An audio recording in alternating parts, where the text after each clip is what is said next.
Hello everyone. So നമ്മൾ ഇന്ന് discuss ചെയ്യാൻ പോകുന്നത് NCERT സോഷ്യൽ സയൻസ് ടെക്സ്റ്റ് ബുക്കിലെ ചാപ്റ്റർ 2 ആണ്. ചാപ്റ്റർ 1 നമ്മൾ ഓൾറെഡി ഡിസ്കസ് ചെയ്തിരുന്നു. ഏൻഷ്യൻ ഇന്ത്യയെ പറ്റിയുള്ള ഒരു ഇൻട്രൊഡക്ഷൻ ആയിരുന്നു ആ ചാപ്റ്റർ. സോ അതിന്റെ കണ്ടിന്യൂഷൻ ആണ് chapter 2, from hunting gathering to growing food. Hunting gathering എന്ന് പറഞ്ഞാൽ വേട്ടയാടി ഭക്ഷണം സ്വരുക്കൂട്ടി തിന്നുക, അതിൽ നിന്ന് ഫുഡ് അവർ സ്വയം പ്രിപ്പയർ ചെയ്ത് തിന്നുന്ന അതിനെ പറ്റിയാണ് ഈ ചാപ്റ്ററിൽ ഡിസ്കസ് ചെയ്യാൻ പോകുന്നത്. ഫസ്റ്റ് നമുക്ക് ഇവിടെ ഒരു ബോക്സ് കൊടുത്തിട്ടുണ്ട്. ആ ബോക്സ് എന്ന് പറഞ്ഞാൽ ഒരു കുട്ടിയുടെ എക്സ്പീരിയൻസ് ആണ്. തുഷാർ എന്ന് പറഞ്ഞ കുട്ടിയുടെ ഒരു ട്രെയിൻ ജേർണീനെ പറ്റിയാണ് അവിടെ കൊടുത്തിരിക്കുന്നത്. സോ നമുക്ക് ആദ്യം ആ ബോക്സ് നോക്കാം.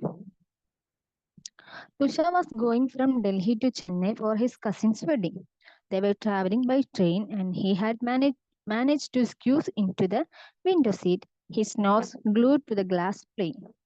As he watched trees and houses fly past, his uncle tapped his shoulder and said, "Do you know, the trains were first used about 150 years ago, and that people began using buses a few decades later." Tushar wondered, when people couldn't travel quickly from one place to another, did they spend their entire lives wherever they were born? Not quite. Okay, അപ്പൊ തുഷാർ എന്ന് പറഞ്ഞ ഒരു കുട്ടിയുടെ train ജേർണിയിലുള്ള experience ആണ് ഇതിൽ കൊടുത്തേക്കുന്നത്. അപ്പൊ തുഷാർ എന്ന് പറഞ്ഞ കുട്ടി കസിന്റെ വെഡിങ്ങിന് വേണ്ടി ഡൽഹിയിൽ നിന്ന് ചെന്നൈയിലേക്ക് പോവാണ്. അപ്പൊ അവൻ എന്താണ്, ഒരു വിൻഡോ സീറ്റ് ആണ് കിട്ടിയത്. അപ്പൊ അവൻ ആ വിൻഡോ സീറ്റിന്റെ വിൻഡോയിൽ കൂടെ പുറത്തേക്ക് നോക്കിയപ്പോ ട്രീസും ഹൗസസ് ഒക്കെ പോകുന്നത് കണ്ടു. നമ്മളിങ്ങനെ ഇവിടെ എന്തെങ്കിലും ഒരു വെഹിക്കിളിൽ ട്രാവൽ ചെയ്യുമ്പോൾ നമ്മുടെ പുറകിലേക്ക് ഓടി പോകുന്നതായിട്ട് നമുക്ക് കാണാൻ പറ്റുമല്ലോ ട്രീസ് ഒക്കെ. അങ്ങനെ അവൻ കണ്ടു. അപ്പൊ അവന്റെ അങ്കിൾ എന്ത് ചെയ്തു, അവന്റെ ഷോൾഡറിൽ ഇങ്ങനെ തട്ടിയിട്ട് ചോദിച്ചു, "നിനക്കറിയോ ഈ ട്രെയിനൊക്കെ ആദ്യമായിട്ട് ഉപയോഗിച്ചത് 150 years ago ആണ്. 150 വർഷങ്ങൾക്ക് മുമ്പാണ് ട്രെയിനൊക്കെ ഉപയോഗിച്ച് തുടങ്ങിയത്. അത് കഴിഞ്ഞ് കുറച്ച് ദശാബ്ദങ്ങൾ കഴിഞ്ഞപ്പോഴാണ്, അല്ലെങ്കിൽ കുറെ വർഷങ്ങൾ കഴിഞ്ഞപ്പോഴാണ് ബസ്സൊക്കെ ആളുകൾ ഉപയോഗിക്കാൻ തുടങ്ങിയെന്ന് പറഞ്ഞു. അപ്പൊ തുഷാറിന് ഭയങ്കര അത്ഭുതമായി. അങ്ങനെ തുഷാറിന്റെ അത്ഭുതമായി. തുഷാർ എന്താണ് ചോദിച്ചതെന്ന് വെച്ചാൽ, ആളുകൾക്ക് അങ്ങനെ ഒരു എന്താണ് പെട്ടെന്ന് ഒരു സ്ഥലത്ത് നിന്ന് മറ്റൊരു സ്ഥലത്തേക്ക് പോകാൻ കഴിയുന്ന ഒരു അവസ്ഥ ഉണ്ടാവില്ലല്ലോ. ഇപ്പൊ ട്രെയിനൊക്കെ ഉള്ളതുകൊണ്ട് നമുക്ക് എന്ത് ചെയ്യാം, അല്ലെങ്കിൽ ബസ് ഉള്ളതുകൊണ്ട് അല്ലെങ്കിൽ ഫ്ലൈറ്റ് ഉള്ളതുകൊണ്ട് നമുക്കിപ്പോ ഒരു സ്ഥലത്ത് നിന്ന് മറ്റൊരു സ്ഥലത്തേക്ക് പെട്ടെന്ന് എത്താൻ പറ്റും. അങ്ങനെയൊന്നും ഇല്ലാതിരുന്ന കാലത്ത് അവരവരുടെ എൻറ്റയർ ലൈഫ്, മുഴുവൻ ജീവിതം അവര് ജനിച്ച സ്ഥലത്ത് തന്നെ ആയിരിക്കുമോ എന്ത് ചെയ്തിട്ടുണ്ടാവുക, സ്പെൻഡ് ചെയ്തിട്ടുണ്ടാവുക. അതാണ് തുഷാറിന്റെ ഡൗട്ട്. Not quite. അപ്പൊ തുഷാറിന് പറയാ, അങ്ങനെയൊന്നും ആയിരിക്കില്ലായിരിക്കും. കാരണം അങ്ങനത്തെ ഒരാൾക്ക് ഒരു സ്ഥലത്ത് മാത്രമായിട്ട് സ്പെൻഡ് ചെയ്യാൻ പറ്റുമോ? അതായിരുന്നു തുഷാറിന്റെ ഡൗട്ട്. സോ നമുക്ക് തുഷാറിന്റെ ഡൗട്ടിനെ പറ്റി ഡിസ്കസ് ചെയ്യാം.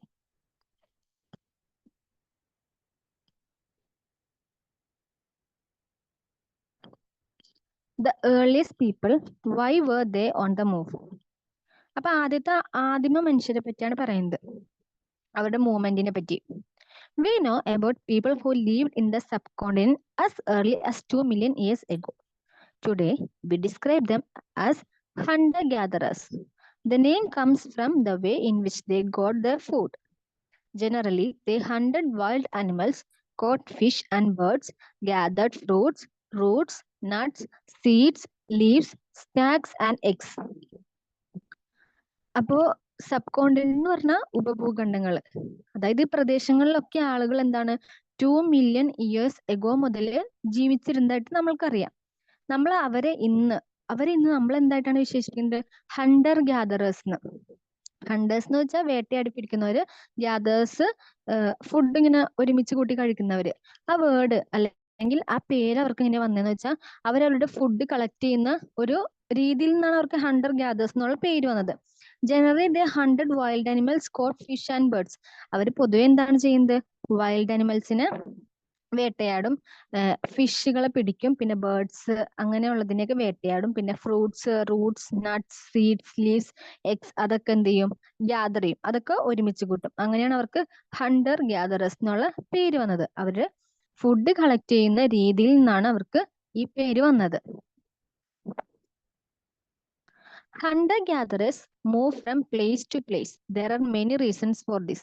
അപ്പൊ ഈ ഹണ്ടർ ഗ്യാദറേഴ്സ് എന്ത് ചെയ്യുന്ന വെച്ചാൽ അവര് ഒരു പ്ലേസിൽ തന്നെ കോൺസ്റ്റന്റ് ആയിട്ട് നിൽക്കല്ല, ഒരു പ്ലേസിൽ തന്നെ എപ്പോഴും നിൽക്കല്ല ചെയ്യാറ്. അവര് എന്ത് ചെയ്യും, മൂവ് ചെയ്യും. ഒരു പ്ലേസിൽ നിന്ന് മറ്റൊരു പ്ലേസിലേക്ക് മൂവ് ചെയ്യും. അതിനെന്താണ്, there are many reasons for this. അതിനെന്താണ്, കുറെ റീസൺസും ഉണ്ട്. അപ്പൊ ആ റീസൺസ് ആണ് താഴെ ലിസ്റ്റ് ചെയ്തിരിക്കുന്നത്. പ്രത്യേകം നോട്ട് ചെയ്യുക. ക്വസ്റ്റ്യൻ ചോദിക്കാവുന്ന എന്താണ് പോർഷൻ ആണിത്. ഫസ്റ്റ്, ഒന്നാമത്തെ കാരണം, ഇവരിങ്ങനെ മൂവ് ചെയ്യാനുള്ള ഒന്നാമത്തെ കാരണം എന്ന് പറഞ്ഞാൽ, if they had stayed at one place for a long time they would have eaten up all the available plant and animal resources. Therefore they would have had to go elsewhere in search of food. First reason എന്ന് പറഞ്ഞാൽ, അവര് ഒരു പ്ലേസിൽ തന്നെ താമസിക്കുകയാണെങ്കിൽ അവിടെ അവർക്ക് available ആകുന്ന, അല്ലെങ്കിൽ അവിടെ അവർക്ക് കിട്ടുന്ന ഫുഡും പ്ലാന്റ്സും അനിമൽസിന്റെ ഒക്കെ റിസോഴ്സിനെ അവരെന്ത് ചെയ്യും, മാക്സിമം ഉപയോഗിക്കും, യൂട്ടിലൈസ് ചെയ്യും. അങ്ങനെ മാക്സിമം ഉപയോഗിച്ച് കഴിയുമ്പോൾ എന്ത് ചെയ്യും, ഒരു പരിധി കഴിയുമ്പോൾ അതെന്ത് ചെയ്യും, തീർന്നു പോകും. അപ്പൊ പ്ലാന്റ്സ് ഒക്കെ ഫുള്ള് എന്താണ് ഉപയോഗിച്ച് കഴിഞ്ഞാൽ അത് തീർന്നു പോയി കഴിഞ്ഞാൽ പിന്നെ അത് അതുപോലെ തന്നെ ആയി വരാൻ കുറെ ടൈം എടുക്കൂലേ. അപ്പൊ എന്ത് ചെയ്യും, therefore they would have had to go elsewhere in search of food. അപ്പൊ അവർക്ക് ഫുഡിന്റെ ആവശ്യത്തിനായിട്ട് ഫുഡ് സെർച്ച് ചെയ്തിട്ട് അവർക്ക് എന്ത് ചെയ്യേണ്ടി വരും, വേറെ സ്ഥലങ്ങളിലേക്ക് പോകേണ്ടതായിട്ട് വരും. അതാണ് ഫസ്റ്റ് റീസൺ. ഇനി second, animals move from place to place either in search of smaller prey or in the case of deer and wild cattle in search of grass and leaves. That is why those who hunted them had to follow their movements. Second പറഞ്ഞിരിക്കുന്നത് അവരിങ്ങനെ എന്താണ് movement നടത്താനുള്ള കാരണം എന്ന് പറഞ്ഞാൽ, animals നമുക്കറിയാലോ, മൃഗങ്ങൾ എന്ത് ചെയ്യും, കാട്ടിലെ മൃഗങ്ങള് പല സ്ഥലങ്ങളിലേക്കും മൂവ് ചെയ്യും. അതെന്തിനായിരിക്കും, ഒന്നല്ലെങ്കിൽ അവരുടെ ഭക്ഷണം തേടിയായിരിക്കും, അല്ലെങ്കിൽ ഇപ്പോ വൈൽഡ് അനിമൽസ് ഒക്കെ ആണെങ്കിൽ അതിന്റെ പ്രേ, സ്മോളർ പ്രേ ഒക്കെ അന്വേഷിച്ച് പോകുന്നതായിരിക്കും. ഇനി വൈൽഡ് അനിമൽസ് അല്ല, വൈൽഡ് അനിമൽസ് മീൻസ് ഹെർബിവോറസ് ഒക്കെ ആണെങ്കിൽ എന്താണ്, അതായത് ഡിയർ, വൈൽഡ് കാറ്റിൽ, ഡിയർ മാൻ, വൈൽഡ് കാറ്റ് എന്ന് പറഞ്ഞാൽ കന്നുകാലികള്, അതൊക്കെ ഹെർബിവോറസ് ആണ്. അപ്പൊ അതൊക്കെ മൂവ്മെന്റ്, അതിന്റെയൊക്കെ മൂവ്മെന്റ് എന്തിനായിരിക്കും, ഗ്രാസും ലീവ്സും ഒക്കെ അത് അന്വേഷിച്ച് അതുങ്ങളും പോകും. That is why those who hunted them had to follow their movements. അപ്പോ സ്വാഭാവികമായിട്ടും മനുഷ്യ ഇതിനെയൊക്കെ വേട്ടയാടി കഴിക്കുന്നവരാണല്ലോ. അപ്പൊ മനുഷ്യർക്ക് എന്തെങ്കിലും ഇതിനെ ഫോളോ ചെയ്ത് അതിന്റെ മൂവ്മെന്റിന്റെ കൂടെ പോകേണ്ടതായിട്ട് വരും. മനസ്സിലായില്ലേ? അതായത് അനിമൽസ് പോകുമ്പോൾ അതിന്റെ കൂടെ മനുഷ്യന്മാർക്കും പോയെങ്കിൽ മാത്രമാണ് മനുഷ്യന്മാർക്ക് ഈ മൃഗങ്ങളെ വേട്ടയാടാൻ പറ്റുള്ളൂ. അതാണ് രണ്ടാമത്തെ റീസൺ. സോ ഫസ്റ്റ് റീസൺ നമ്മൾ പറഞ്ഞു, ഒരു സ്ഥലത്ത് മാത്രം സ്റ്റേ ചെയ്യുമ്പോൾ അവിടുത്തെ ഫുഡ് റിസോഴ്സസ് കുറയും. അപ്പോൾ അവർക്ക് എന്ത് ചെയ്യും, വേറെ സ്ഥലത്തേക്ക് ഫുഡ് സെർച്ച് ചെയ്ത് പോകേണ്ടതായിട്ട് വരും. രണ്ടാമത്തെ റീസൺ എന്ന് പറഞ്ഞാൽ, അനിമൽസ് എന്ത് ചെയ്യും, one place to another place move ചെയ്യും അതിന്റെ പ്രേ അന്വേഷിച്ച്. സോ ഈ അനിമൽസിനൊക്കെ ഹണ്ട് ചെയ്ത് കഴിക്കുന്ന മനുഷ്യന്മാർക്ക് അതിന്റെ മൂവ്മെന്റ് അനുസരിച്ച് അതിനെ ഫോളോ ചെയ്ത് ഹണ്ട് ചെയ്യേണ്ടതായിട്ട് വരും. ഓക്കെ,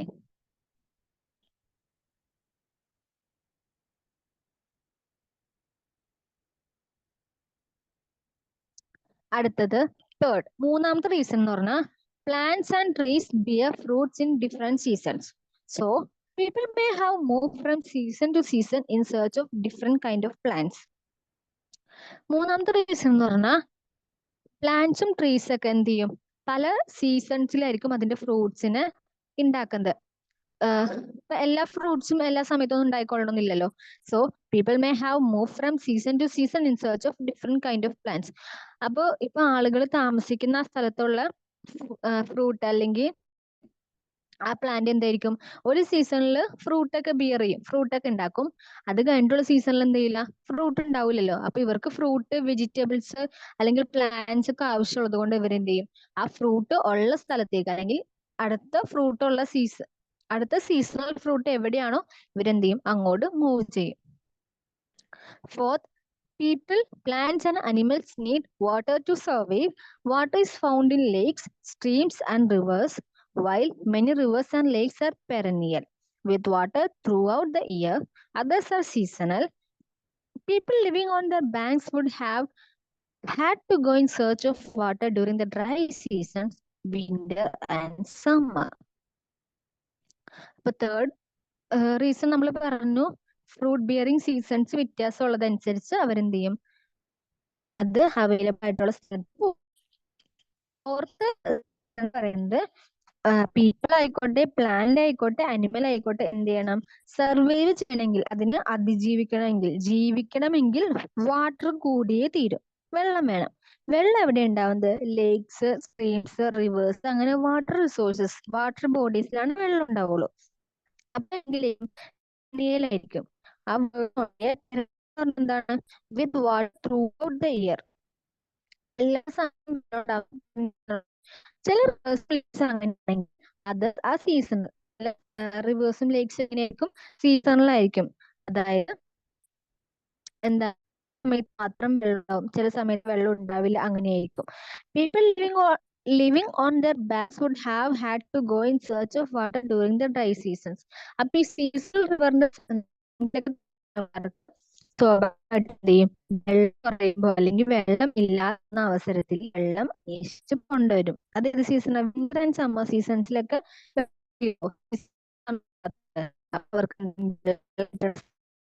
വരും. അപ്പൊ ഇതാണ് ഫോർത്ത് റീസൺ. ഫസ്റ്റ് റീസൺ പറഞ്ഞു, സെക്കൻഡ് പറഞ്ഞു, തേർഡ്, ഫോർത്ത്. 4 റീസൺസ് ആണ് ഉള്ളത്.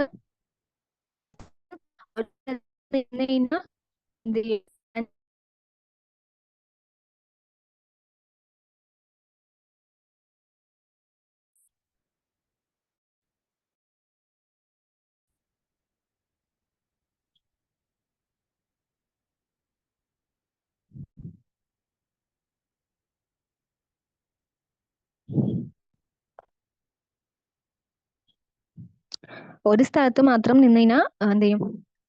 ഫുഡ് തീരും. അപ്പൊ അവർക്ക് വേറെ സ്ഥലത്തേക്ക് പോകേണ്ടി വരും. രണ്ടാമത്തെ റീസൺ എന്ന് പറഞ്ഞാൽ അനിമൽസിനെ ഹണ്ട് ചെയ്യണോണ്ട് അനിമൽസിനെ ഫോളോ ചെയ്ത് വേറെ സ്ഥലത്തേക്ക് പോകേണ്ടി വരും. മൂന്നാമത്തെ റീസൺ എന്ന് പറഞ്ഞാൽ ഫ്രൂട്ട്സ് ഒക്കെ ബിയർ ചെയ്യുന്ന സീസൺ വ്യത്യാസമുള്ളതുകൊണ്ട് അതനുസരിച്ച് അവർക്ക് വേറെ സ്ഥലങ്ങളിലേക്ക് പോകേണ്ടതായിട്ട് വരും. ഫോർത്ത് റീസൺ എന്ന് പറഞ്ഞാൽ വാട്ടർ കിട്ടുന്നതനുസരിച്ച്, വാട്ടർ അവൈലബിലിറ്റി അനുസരിച്ച് അവർക്ക് വേറെ സ്ഥലങ്ങളിലേക്ക് പോകേണ്ടതായിട്ട് വരും. ഓക്കെ, അടുത്തത്, how do we know about these peoples? അപ്പൊ നമ്മൾ ഇവരൊക്കെ ഇങ്ങനെ പറ്റി പറയുന്നുണ്ട്, നമ്മൾ എങ്ങനെ ഇവരെ പറ്റി അറിയാന്നുള്ളതാണ്. Archaeologists have found some of the things hunter-gatherers are made and used. It is likely that people made and used tools of stone, wood, and bone, of which stone tools have survived the best. അപ്പൊ നമ്മൾ എങ്ങനെ ഇവരെ പറ്റി പഠിക്കാന്നുള്ളതാണ് അടുത്തൊരു question. നമ്മൾ ഇവരെ പറ്റി എങ്ങനെയാ പഠിക്കുന്നത്? ആർക്കിയോളജിസ്റ്റ്, നമ്മൾ കഴിഞ്ഞ ക്ലാസ്സിൽ പഠിച്ചു. ആർക്കിയോളജിസ്റ്റ് എന്ന് പറഞ്ഞാൽ പുരാവസ്തു ഗവേഷകര്. അവരെന്ത് ചെയ്യും? ഇവര് ഉപയോഗിച്ചിരുന്ന അല്ലെങ്കിൽ ഇവർ ഉണ്ടാക്കി ഉപയോഗിച്ചിരുന്ന കുറച്ച് സാധനങ്ങൾ കണ്ടെത്തിയിട്ടുണ്ട്. അതെന്തൊക്കെയാണ്? ടൂൾസ് ആണ്. അധികവും ടൂൾസ്, ആയുധങ്ങളാണ്. സ്റ്റോൺ, വുഡ്, മരത്തടി, പിന്നെ ബോൺ, എല്ലും കഷ്ണമൊക്കെ വെച്ചിട്ടുള്ള ടൂൾസ് ആണ് ഇവര് അധികവും കണ്ടെത്തിയേക്കുന്നത്. അതില് സ്റ്റോൺ ടൂൾസ്, കല്ല് വെച്ചുണ്ടാക്കിയ ടൂൾസ് എന്ത് ചെയ്തിട്ടുണ്ട്? Have survived best. കുറച്ചുകൂടി അധികം നാള് സർവൈവ് ചെയ്യാന്ന് വെച്ചാൽ നിലനിന്നിട്ടുണ്ട്. ബാക്കിയൊക്കെ കുറച്ചുകൂടി വേഗത്തിൽ നശിച്ചു പോകുന്ന സാധനങ്ങളായതുകൊണ്ട്. ഇപ്പൊ ബോൺ ആണെങ്കിലും കുറച്ച് കഴിയുമ്പോ, ബോൺ എന്ന് പറഞ്ഞാൽ എല്ല്, അത് കുറച്ച് നാൾ കഴിയുമ്പോൾ എന്ത് ചെയ്യും? ദ്രവിച്ചു പോകും. പിന്നെ വുഡ് ആണെങ്കിൽ ഇങ്ങനെ കുത്തി കുത്തി പോവുക, അങ്ങനെയൊക്കെ വരില്ലേ? അപ്പൊ ഏറ്റവും സർവൈവ് ചെയ്തേക്കുന്നത് ഇതാണ്, സ്റ്റോൺസ് ഉള്ള ടൂൾസ് ആണ്. സ്റ്റോൺസ് വെച്ചുണ്ടാക്കിയ ടൂൾസ് ആണ്.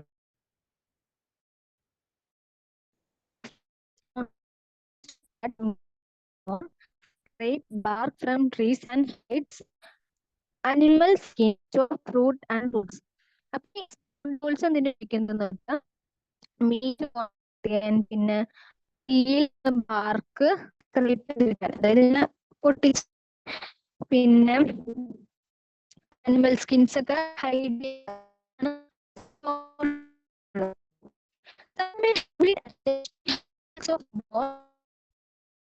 അപ്പൊ ചില ടൂൾസ് എങ്ങനെയാന്ന് വെച്ചാൽ ബോൺ അല്ലെങ്കിൽ വുഡ്. ബോൺ എന്താണ്? എല്ല്, വുഡ്, മരത്തടി. ബോണ്, വുഡൊക്കെ വെച്ചുണ്ടാക്കുന്ന ഹാൻഡിൽ ഉണ്ടല്ലോ, അതിനോട് അറ്റാച്ച് ചെയ്തിട്ടുള്ളതായിരിക്കും ചില tools. To make spears and arrows for hunting. അങ്ങനെ ചെയ്യണം എന്തിനാണ്? സ്പിയർ, ആരോസ്, കുന്തങ്ങളൊക്കെ ഇല്ലേ, അതൊക്കെ ഉണ്ടാക്കാൻ വേണ്ടിയാണ്. വാളുകൾ, കുന്തങ്ങളൊക്കെ ഹണ്ടിങ്ങിന് വേണ്ടി ഉണ്ടാക്കാൻ വേണ്ടിയാണ് ചില ടൂൾസ് എങ്ങനെ ഉണ്ടാക്കിയേക്കുന്നത്? അതിന്റെ ഹാൻഡില് ബോൺ അല്ലെങ്കിൽ വുഡ് വെച്ചാണ് ഉണ്ടാക്കിയേക്കുന്നത്. Other tools were used to chop wood. പിന്നെ വേറെ ടൂൾസ് എന്തിനൊക്കെ ഉപയോഗിക്കുന്നത്? മരത്തടികൾ മുറിക്കാൻ, which was use as firewood. അതെന്തിനു ഉപയോഗിക്കുന്നത്? ഫയർവുഡ്, മരത്തടികളൊക്കെ മുറിച്ചിട്ട് തീ കത്തിക്കാനുള്ളത് ആയിട്ടൊക്കെ ഉപയോഗിക്കാം. Wood was also use to make huts and tools. Woods പിന്നെ എന്തിനൊക്കെ ഉപയോഗിച്ചിരുന്നു? ഹട്ട്സും ടൂൾസും ഉണ്ടാക്കാൻ വേണ്ടി ഉപയോഗിച്ചിരുന്നു. അപ്പൊ ഇതിൽ പറഞ്ഞത് എന്താന്ന് വെച്ചാൽ ടൂൾസ് ബോൺ, സ്റ്റോൺ അതൊക്കെ വെച്ച് ഉണ്ടാക്കിയിരുന്നു. അതില് സ്റ്റോൺ ടൂൾസ് ആണ് ബെസ്റ്റ് സർവൈവ് ചെയ്തേക്കുന്നത്. പിന്നെ സ്റ്റോൺ ടൂൾസ് ഉപയോഗിച്ചേക്കുന്നത് എന്തിനൊക്കെയാണ്? മീറ്റ് കട്ട് ചെയ്യാൻ, ബോൺ കട്ട് ചെയ്യാൻ, ബാർക്ക് സ്ക്രേപ്പ് ചെയ്യാൻ, പിന്നെ അനിമൽസിന്റെ സ്കിൻസ് ഹൈഡ് ചെയ്യാൻ, ഫ്രൂട്ട്സ് ചോപ്പ് ചെയ്യാൻ, റൂട്ട്സ് ചോപ്പ് ചെയ്യാൻ, അതൊക്കെയാണ്. പിന്നെ ഹാൻഡില് ബോൺ ആയിട്ടുള്ള അല്ലെങ്കിൽ വുഡ് ആയിട്ടുള്ള ഹാൻഡിലുകൾ അതൊക്കെ എന്തിനായിരുന്നു? ഹണ്ടിങ്ങിനുള്ള ആരോ ആയിട്ട് ഉപയോഗിച്ചിരുന്നു. പിന്നെ വേറെ ടൂൾസ് എന്തൊക്കെയായിരുന്നു? വുഡ് ചോപ്പ് ചെയ്യാനും പിന്നെ ഫയർ വുഡ് ആയിട്ട് ഉപയോഗിച്ചിരുന്നു. പിന്നെ wood was also use to make huts and tools. അതുപോലെ തന്നെ വുഡ് എന്തിനൊക്കെ ഉപയോഗിച്ചിരുന്നു? ഇങ്ങനെ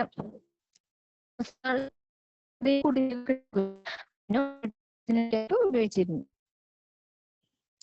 Stone tools may also have been used for to collect edible roots. രണ്ട് പിക്ചർ കൊടുത്തിട്ടുണ്ട്. അപ്പൊ സ്റ്റോൺ ടൂൾസിന്റെ വേറെ ഒരു യൂസ് ആണ് അവിടെ കൊടുത്തേക്കുന്നത്.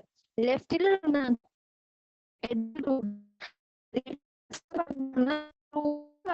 വേണ്ടി എന്ത് ചെയ്യും? ഫ്രൂട്ട്സ് നല്ല ഫ്രൂട്ട്സ് ഒക്കെ ഉണ്ടെങ്കിൽ കളക്ട് ചെയ്യാൻ വേണ്ടി കല്ല് ഉപയോഗിക്കാറുണ്ട്. റൈറ്റിൽ വന്ന് സ്റ്റിച്ചിങ് ക്ലോത്ത്സ് സ്റ്റിച്ച് ചെയ്യാൻ മെയ്ഡ് ഔട്ട് ഓഫ് അനിമൽസ് വേണ്ടി എന്ത് ചെയ്തിരുന്നു? സ്റ്റോൺ ടൂൾസ് ഉപയോഗിച്ചിരുന്നു. അപ്പൊ സ്റ്റോൺ ടൂളിന്റെ യൂസ് ആണ് ഒന്ന് സ്റ്റിച്ച് ചെയ്യാൻ. എന്താ ഒന്നുമില്ലാതെ അവര് ഓരോ വഴികൾ കണ്ടുപിടിക്കാണ്. ക്ലോത്ത് സ്റ്റിച്ച് ചെയ്യാൻ സ്റ്റോൺ ഉപയോഗിക്കാന്ന് പറഞ്ഞാൽ അപ്പൊ അവര്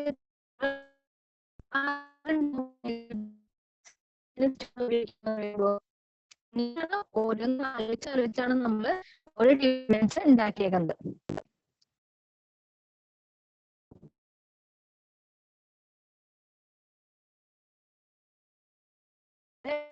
മാപ്പാണ് തന്നേക്കുന്നത്. Choosing a place to live in. അപ്പൊ ഇവര് താമസിച്ച സ്ഥലങ്ങളെ പറ്റിയും അതിന്റെ കുറച്ച് ഡീറ്റെയിൽസ് ഉള്ള ഒരു മാപ്പാണിത്. Look at map 2 below. All the places marked with red triangles are sites from which archaeologists have found evidence of hunter-gatherers. ഇതില് ഈ മാപ്പില് നമ്മൾ നോക്കിയാൽ അതില് കുറെ റെഡ് എന്താണ് പോർഷൻസ് കാണാൻ പറ്റും. റെഡ് പോർഷൻസ് എന്ത് ചെയ്തിട്ടുണ്ട് കാണാൻ പറ്റും. അതെന്താന്ന് വെച്ചാൽ ഹണ്ടർ ഗ്യാദറേഴ്സിന്റെ എവിഡൻസ് ആർക്കിയോളജിസ്റ്റ് ഫൗണ്ട് ചെയ്തേക്കുന്ന സൈറ്റ്സ് ആണ്. All the places marked with red triangles are sites from which archaeologists have found evidence of hunter-gatherers.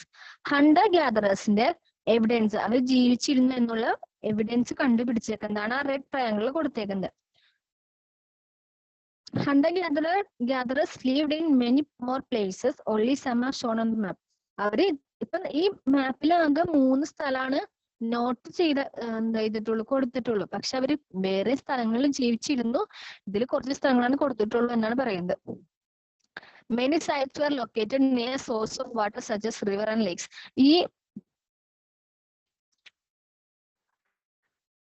ഈ മാപ്പ് നോക്കിയാൽ നമുക്ക് മനസ്സിലാകും അവര് അധികവും താമസിച്ചിരുന്നത് എന്താണ്? റിവർ സൈഡിലേക്കാണ്. ഇവിടെ നോക്കുകയാണെങ്കിൽ ബിംബേക്ക ഉള്ളത് നർമ്മദ റിവറിന്റെ സൈഡിലാണ്. പിന്നെ ഹംസ്ഗി ഉള്ളത് കൃഷ്ണ റിവറിന്റെ സൈഡിലാണ്. പിന്നെ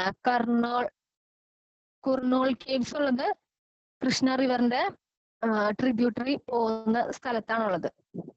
അപ്പൊ ആർക്കിയോളജിസ്റ്റ് ഫൗണ്ട് ചെയ്ത വേറൊരു കാര്യം എന്ന് പറഞ്ഞാൽ ഇവര് താമസിക്കാൻ ഉപയോഗിച്ചിരുന്ന സ്ഥലങ്ങൾ എന്ന് പറഞ്ഞാൽ റിവർ ബാങ്ക്സ് അല്ലെങ്കിൽ ലേക്സിന്റെ ഒക്കെ അടുത്തായിരുന്നു ഇവരുടെ സൈറ്റ്സ് ലൊക്കേറ്റ് ചെയ്തേക്കുന്നത്.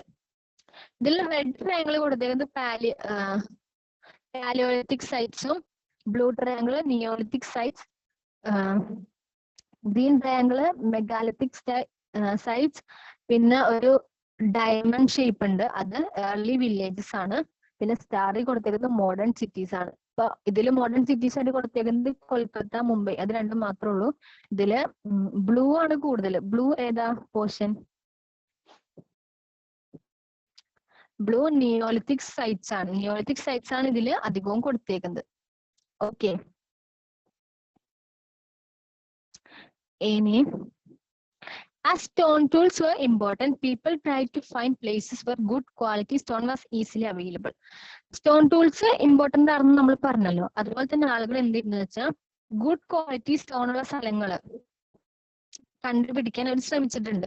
കാരണം അപ്പോ ഗുഡ് ക്വാളിറ്റി സ്റ്റോൺസ് എന്താണ് കിട്ടുമ്പോ എന്താ പ്രത്യേകത എന്ന് വെച്ചാൽ അവർക്ക് ഗുഡ് ക്വാളിറ്റി ഉള്ള ടൂൾസ് ഉണ്ടാക്കാൻ പറ്റും. അതുപോലെ തന്നെ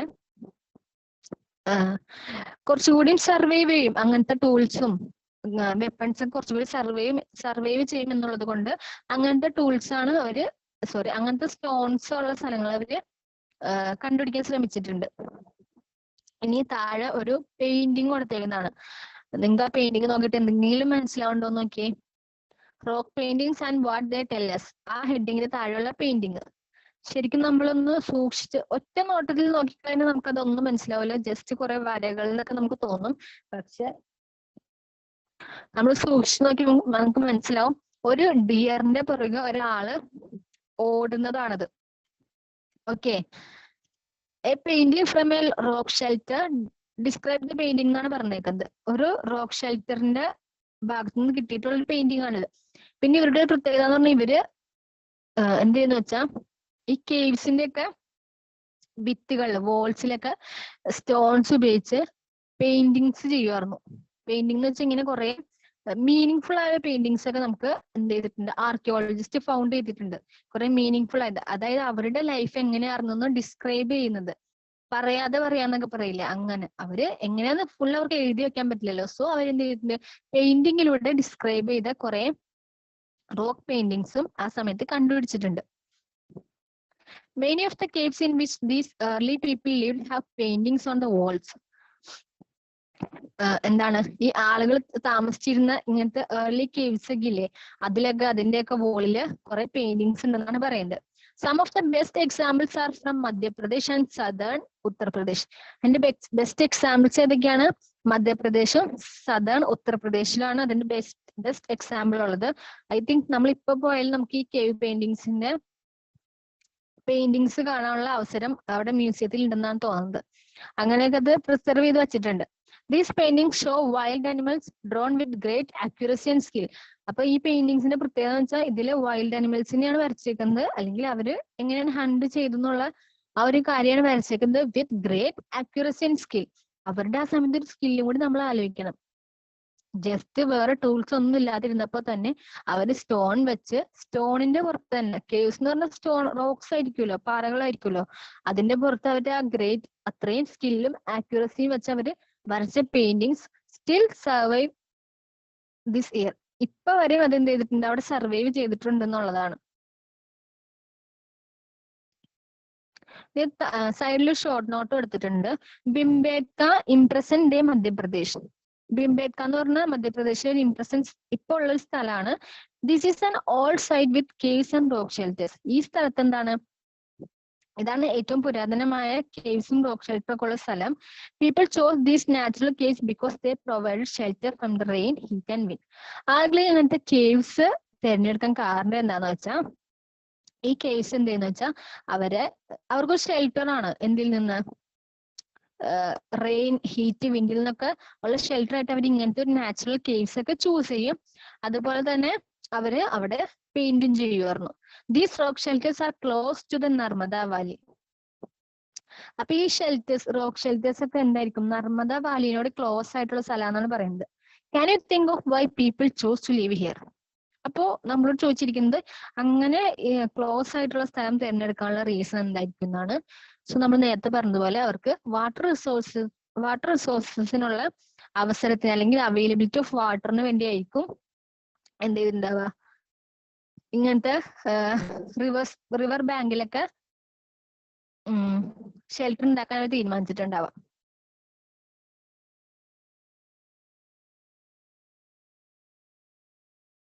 പിന്നെ അവിടെ ഒരു റോക്കിന്റെ പടം കൊടുത്തിട്ടുണ്ട്. ഇങ്ങനത്തെ വലിയ റോക്കുമൊക്കെയാണ് അവര് പടം വരച്ചുകൊണ്ടിരുന്നത്. ഇതുപോലത്തെ വലിയ കേവ്സിലാണ് അവര് താമസിച്ചുകൊണ്ടിരുന്നത്, ഏർലി പീപ്പിൾ.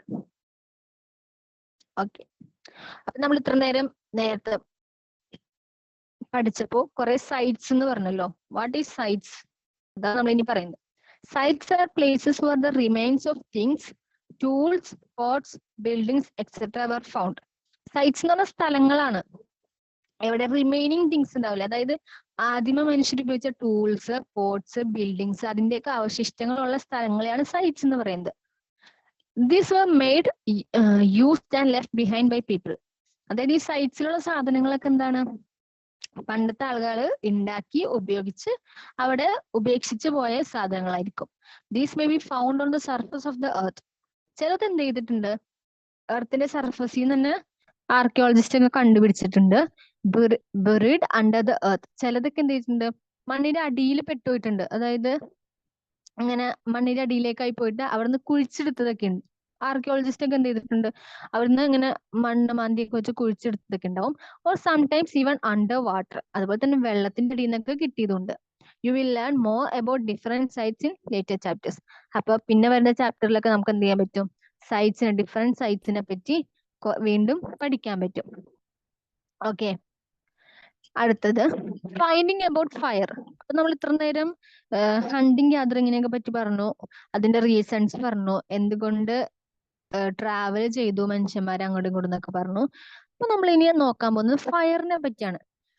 ഫയർ ഇല്ലാണ്ട് ഇവരെങ്ങനെ ഫുഡ് കഴിച്ചു നമ്മൾ ആലോചിച്ചിട്ടുണ്ട്? നമുക്കിപ്പോ ഫയർ ഇല്ലാണ്ട് എന്തെങ്കിലും ഫുഡ് പ്രിപ്പയർ ചെയ്യാൻ പറ്റുമോ? ഇപ്പൊ കുറെ ഇലക്ട്രിക്കൽ ഡിവൈസസ് ഒക്കെ ഉണ്ട്, എങ്കിൽ കൂടിയും ഇവര് അധികവും കഴിച്ചിരുന്നത് എന്താണ്, ഫ്രൂട്ട്സ് ഒക്കെ നമുക്ക് ഫയർ ഇല്ലാണ്ട് കഴിക്കാൻ പറ്റും. പക്ഷെ ഈ ഹണ്ട് ചെയ്ത് കൊണ്ടുവരുന്ന മീറ്റ് ഒക്കെ ഉണ്ടല്ലോ, ഇപ്പൊ എന്താണ് സ്റ്റോൺ ടൂൾസ് ഒക്കെ മീറ്റ് കട്ട് ചെയ്യാനും ചോപ്പ് ചെയ്യാനൊക്കെ എടുക്കും നമ്മൾ പറഞ്ഞു. പക്ഷെ ഇത് കട്ട് ചെയ്ത് ചോപ്പ് ചെയ്തിട്ട് നമ്മൾ എങ്ങനെ കഴിക്കും? നമ്മളല്ല ആ സമയത്ത് ആളുകൾ എങ്ങനെ കഴിച്ചിരുന്നു? അപ്പോഴാണ് അവർ ഫയറിനെ പറ്റി ചിന്തിക്കുന്നത്. Find the Kurnool caves on map 2. Map 2 Kurnool caves ഉണ്ട്. ജസ്റ്റ് ട്രേസ് ചെയ്യുക. Traces of ash have been found here. ആ ഭാഗത്തു നിന്ന്, കുർണൂൽ കേവ്സിന്റെ ഭാഗത്തു നിന്നാണ് എന്ത് കിട്ടിയേക്കുന്നത്? ആഷ്, ചാരത്തിന്റെ പൊടികളൊക്കെ, അവശിഷ്ടങ്ങളൊക്കെ കിട്ടിയിട്ടുണ്ട്. This suggest that people were familiar with the use of fire. അപ്പൊ ഇതിൽ നിന്ന് നമുക്ക് എന്ത് മനസ്സിലാക്കാം? ആദിമ മനുഷ്യര് അല്ലെങ്കിൽ ആദ്യത്തെ ആൾക്കാർക്ക് ഫയർ യൂസ് ചെയ്യാൻ നല്ല ഫെമിലിയർ ആയിരുന്നവർ, അല്ലെങ്കിൽ അവർക്ക് ഫയർ യൂസ് ചെയ്യാനുള്ള നോളജ് ഉണ്ടായിരുന്നു എന്ന് നമുക്ക് മനസ്സിലാക്കാം. Fire could have been use for many things. Fire എന്തിനൊക്കെ യൂസ് ചെയ്തിട്ടുണ്ടാവാം? കുറെ ഉപയോഗങ്ങളുണ്ടല്ലോ ഫയറിന്. As a source of light, ഒരു ലൈറ്റ് സോഴ്സ് ആയിട്ട് രാത്രിയൊക്കെ ഇരുട്ടിന് അതിജീവിക്കാൻ വേണ്ടി ഉപയോഗിക്കാം. ടു റോസ്റ്റ് മീറ്റ്, നമ്മൾ നേരത്തെ പറഞ്ഞ പോലെ ഹണ്ട് ചെയ്ത് കൊണ്ടുവരുന്ന മീറ്റ് ഒക്കെ റോസ്റ്റ് ചെയ്യാൻ വേണ്ടി ഉപയോഗിക്കാം. And to scare away animals, അതുപോലെ തന്നെ അനിമൽസിനെയൊക്കെ പേടിപ്പിച്ച് ഓടിക്കാൻ ഫയർ വേണമല്ലോ, അങ്ങനെ എന്ത് ചെയ്തിട്ടുണ്ടാവാം, ഫയറിന് ഉപയോഗിച്ചിട്ടുണ്ടാവാം. അപ്പൊ നമ്മളോടുള്ള ക്വസ്റ്റൻ ആണ്, what do we use fire for today? നമ്മൾ ഇപ്പൊ എന്തിനാ ഫയർ ഉപയോഗിക്കുന്നതാണ് ചോദിച്ചേക്കുന്നത്. നമുക്കിപ്പോ എന്തില്ല, സ്കെയർ എവേ അനിമൽസ് ഒന്നുമില്ല. പിന്നെ സോഴ്സ് ഓഫ് ലൈറ്റിന് അധികം ഉപയോഗിക്കാറില്ല. പിന്നെ മീറ്റ് റോസ്റ്റ് ചെയ്യാൻ അല്ലെങ്കിൽ ഫുഡ് പ്രിപ്പയർ ചെയ്യാൻ അതിനൊക്കെ നമ്മൾ ഉപയോഗിക്കാറുണ്ട്. പിന്നെ എന്തിലൊക്കെ ബേൺ ചെയ്യാനൊക്കെ നമ്മൾ ഫയർ ഉപയോഗിക്കാറുണ്ട്. ഓക്കെ, ഇനി അടുത്തത് നെയിംസ് ആൻഡ് ഡേറ്റ്സ്. ഇത് ഇമ്പോർട്ടന്റ് ആയ ഒരു ബോക്സ് ആണ്, പ്രത്യേകം നോട്ട് ചെയ്യുക.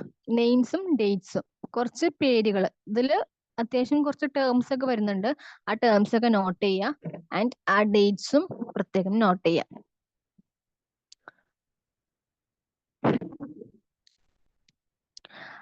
Archaeologists have given lengthy names for the time that we are studying.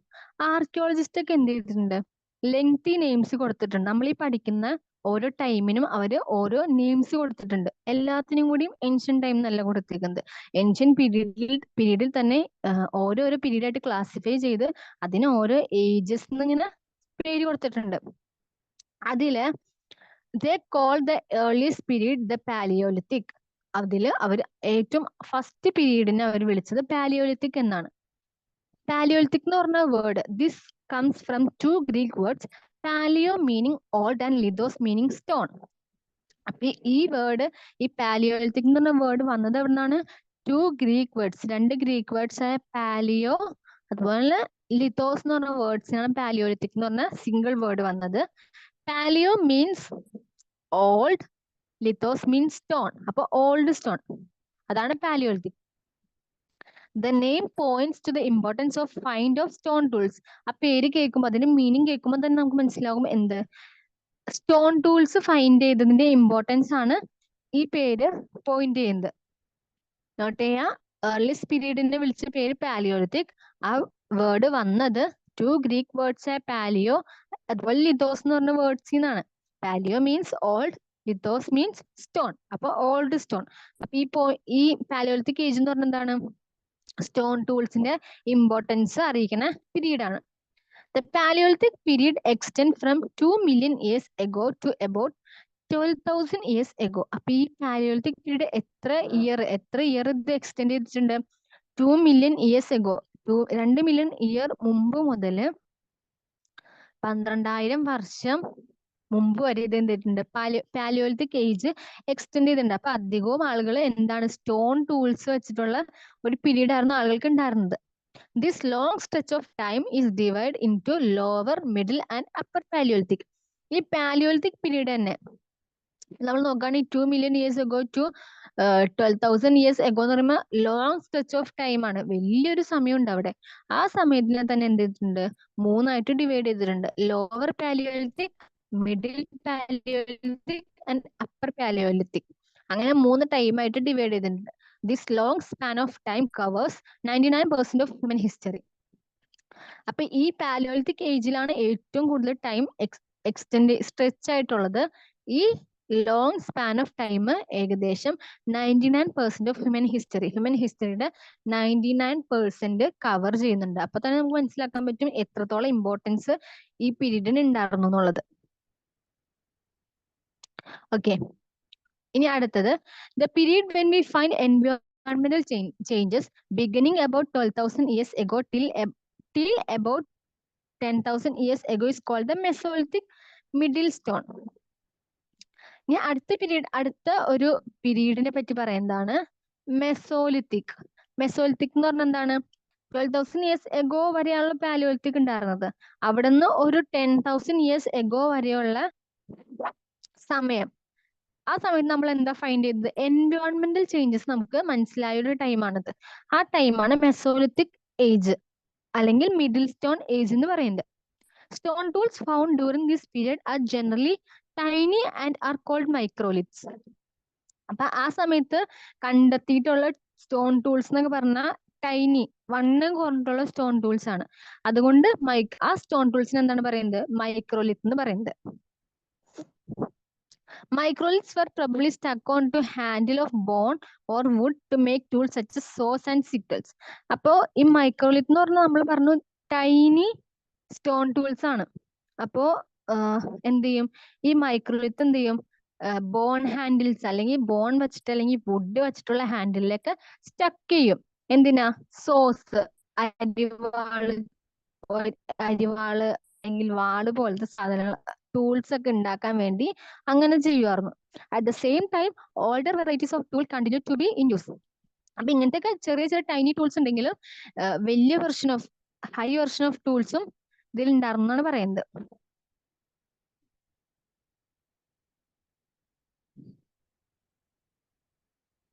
Okay,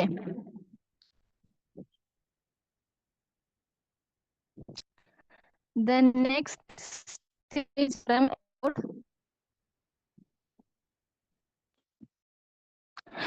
stage from about 10,000 years ago. ഇനി ലാസ്റ്റ് ഒരു പീരീഡും കൂടി ഉണ്ട്, 10,000 years ago ഉള്ളതാണ്. അതാണ് ഏത്, Neolithic period. What do you think the term Neolithic means? Neolithic അപ്പൊ എന്തായിരിക്കും? നിയോ എന്ന് വെച്ചാൽ ന്യൂ, പുതിയ പീരീഡ്, അതാണ് Neolithic period. We have also mentioned the name of some places. You will find the names of many more places in later chapters. Very often we use present names of the places where people lived in past because we do not show what they call them. We do not know what they call them. അപ്പൊ നമുക്കിനി അടുത്തൊരു പീരീഡും കൂടി പഠിക്കാനുള്ളത് Neolithic age ആണ്. Neolithic എന്ന് വെച്ചാൽ നിയോ means new എന്നാണ്. അപ്പൊ പുതിയ കാലഘട്ടത്തെ പറ്റിയാണ് പറയുന്നത്. അപ്പൊ ഈ നിയോലിത്തിക് ഏജിലുള്ള സ്ഥലങ്ങൾ, സൈറ്റ്സിനെ പറ്റി നമ്മൾ ആ മാപ്പിൽ റെഫർ ചെയ്തിട്ടുണ്ടായിരുന്നു. പിന്നെ ലേറ്റർ വരുന്ന ചാപ്റ്ററുകൾ നമുക്ക് എന്ത് ചെയ്യാം, ഇതിന് കൂടുതൽ കാര്യങ്ങൾ പഠിക്കാം എന്നാണ് പറയുന്നത്. Very often we use present day names of the places where people live in the past because we do not know what they call them. നമ്മളിപ്പോ അധികം എന്താണ് ഈ പ്രസന്റ് ഡേ ഉള്ള അല്ലെങ്കിൽ ഇപ്പോ ആ സ്ഥലത്തിന്റെ പേര് എന്താണോ അത് വെച്ചാണ് നമ്മൾ അതിനെ കോൾ ചെയ്യുന്നത്. കാരണം നമുക്ക് പണ്ട് അവരെന്താ വിളിച്ചിരുന്നതെന്ന് അറിയില്ല.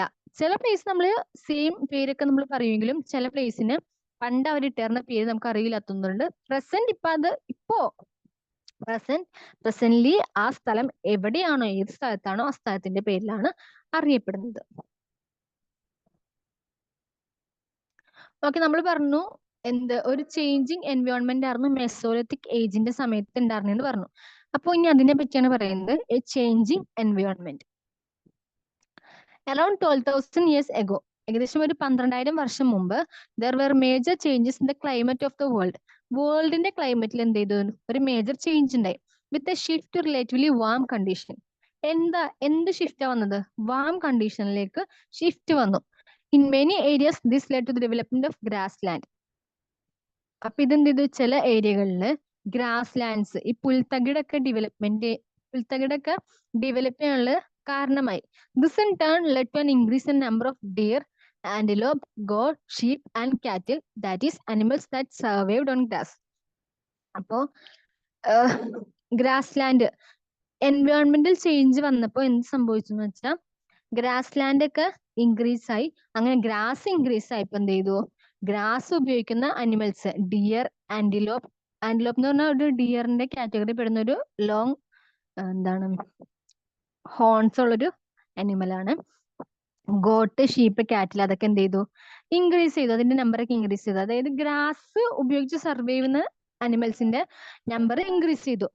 Those who hunted these animals now followed them, learning about their food habits and their breeding seasons. അപ്പോ ആദ്യം മനുഷ്യൻ എന്ത് ചെയ്തു? ഇതിനെ ഹണ്ട് ചെയ്താണ് ജീവിച്ചിരുന്നത്. പിന്നെ ഇപ്പൊ മനുഷ്യൻ എന്ത് ചെയ്തു? ഈ അനിമൽസിനെ ഫോളോ ചെയ്യാൻ തുടങ്ങി. എന്നിട്ട് അതിന്റെ ഫുഡ് ഹാബിറ്റ്സും അതിന്റെ ബ്രീഡിംഗ് സീസൺസ്, അത് കുഞ്ഞുങ്ങൾ ഉണ്ടാക്കുന്ന സമയമൊക്കെ അതിനെയൊക്കെ പറ്റി പഠിക്കാൻ തുടങ്ങി. It is likely that this helped people to start thinking about herding and rearing these animals themselves. അപ്പൊ ഇതെന്തിനു സഹായിച്ചു? ആളുകൾ ചിന്തിക്കാൻ തുടങ്ങി. എന്തിന്? ഹേർഡിംഗ് എന്ന് വെച്ചാൽ മൃഗങ്ങളെ മേയ്ക്കുക, റിയറിങ്ങും മേയ്ക്കുക തന്നെയാണ്. അപ്പോ ഇങ്ങനെ ഇവര് ഈ അനിമൽസിനെ ഫോളോ ചെയ്ത് അതിന്റെ ബ്രീഡിംഗ് സീസൺ ഒക്കെ മനസ്സിലാക്കിയപ്പോ അവർക്ക് എന്ത് തോന്നി? ഇതുങ്ങളെ മേയ്ക്കാൻ, ഈ ആനിമൽസിനെ മേയ്ക്കാനുള്ള ഐഡിയ വന്നു. Fishing also become important. Fishing എന്ത് ചെയ്തു?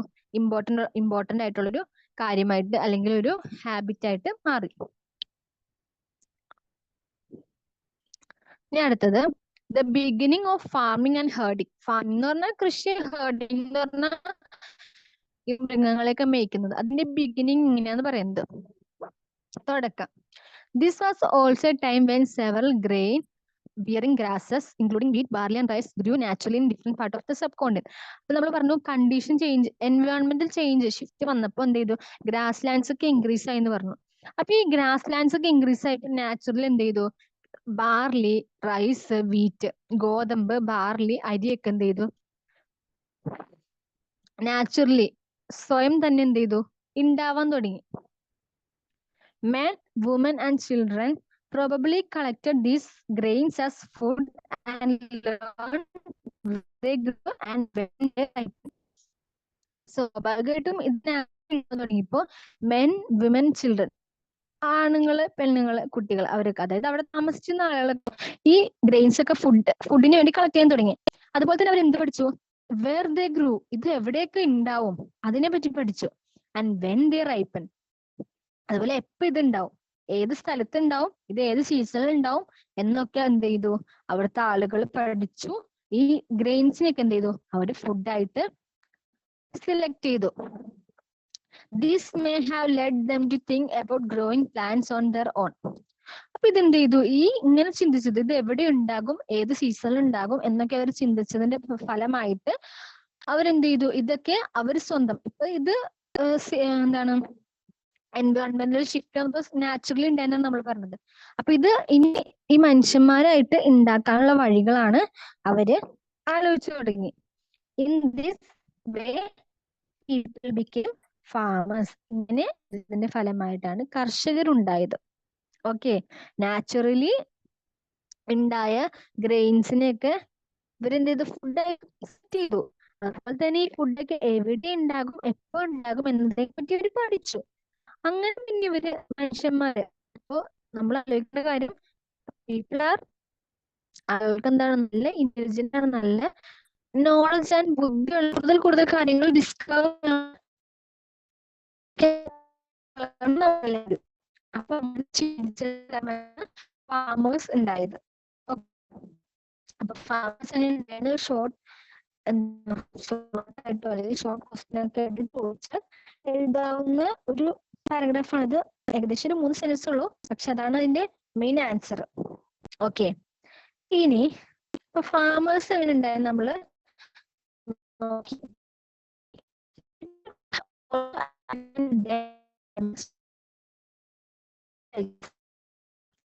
നമ്മൾ പറഞ്ഞു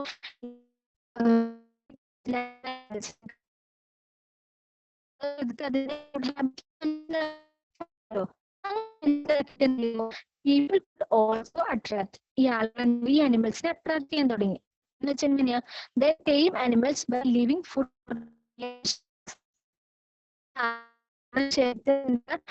ഇവർക്ക് എന്ത് ചെയ്യും? ഫുഡ് പ്രൊവൈഡ് ചെയ്യും. ഈ അനിമൽസിനൊക്കെ ഫുഡ് ഇട്ട് കൊടുക്കും. അപ്പൊ സ്വാഭാവികമായിട്ടും ഇപ്പൊ എന്തൊരു അനിമൽ വന്നാൽ food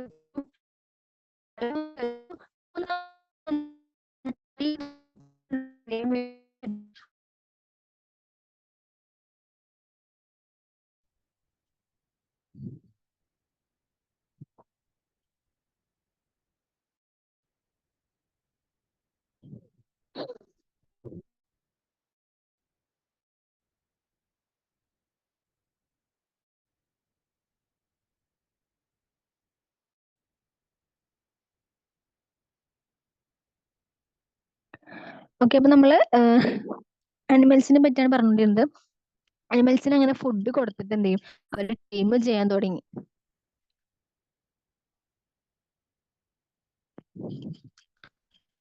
People could also attract and then tame animals by leaving food for them near their shelters.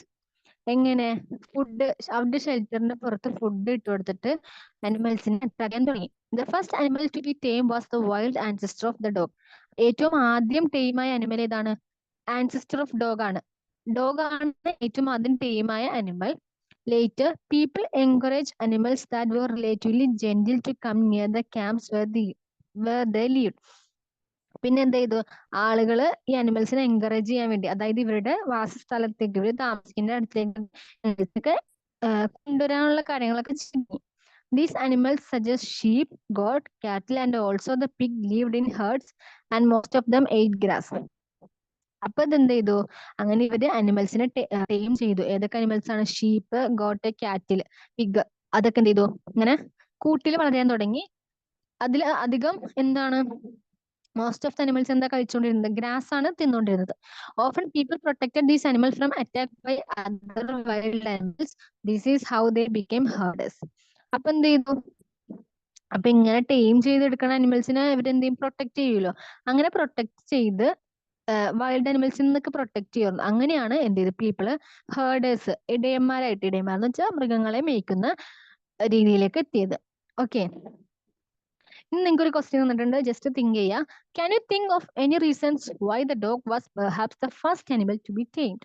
ഏറ്റവും ആദ്യം ടൈം ആവാൻ കാരണം, ഡോഗ് ഏറ്റവും ആദ്യം ടൈം ആവാൻ കാരണം എന്താണെന്ന് ചോദിച്ചിരുന്നത്. തിങ്ക് ചെയ്യുക, അതിന്റെ ആൻസർ കമന്റ് ചെയ്യുക. ഓക്കെ, ഇനി അടുത്തതാണ് domestication. Domestication is the name given to the process in which people grow plants and look after animals. Domestication എന്ന് പറഞ്ഞാൽ ആളുകള് എന്താണ്, പ്ലാന്റ്സ് വളർത്തിയെടുത്ത് അതുപോലെ തന്നെ അനിമൽസിനെ ടൈം ചെയ്തല്ലോ, ആ അനിമൽസിനെയൊക്കെ അവര് പിന്നീട് പരിപാലിച്ചിരുന്ന രീതിനെ അല്ലെങ്കിൽ ആ പ്രോസസ്സിനെ പറയുന്നതാണ് domestication. Very often plants and animals that are tended by people become different from wild plants and animals. അപ്പൊ സ്വാഭാവികമായിട്ടും മനുഷ്യന്മാര് വളർത്തിയെടുത്ത അല്ലെങ്കിൽ മനുഷ്യന്മാര് എന്താ ടൈം ചെയ്തെടുത്ത അനിമൽസും പ്ലാന്റ്സും ഒക്കെ എന്ത് ചെയ്തിട്ടുണ്ടാവും? വൈൽഡ് പ്ലാന്റ്സിനേക്കാളും വൈൽഡ് അനിമൽസിനെ നിന്നും ഡിഫറെന്റ് ആയിരിക്കും.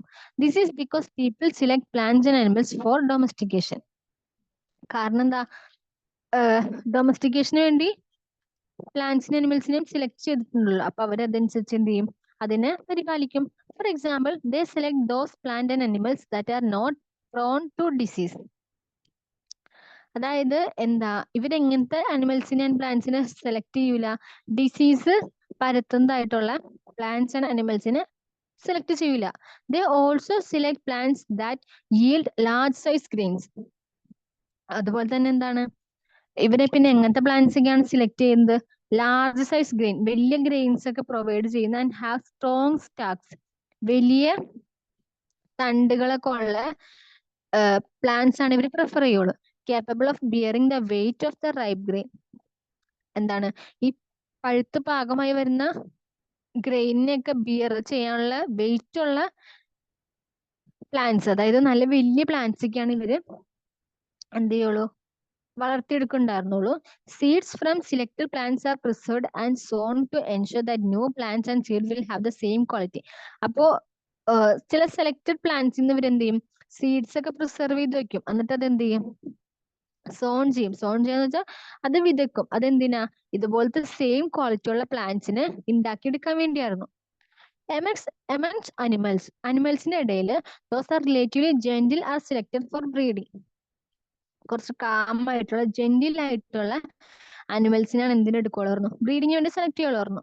As a result, gradually domesticated animals and plants became different from wild animals and plants.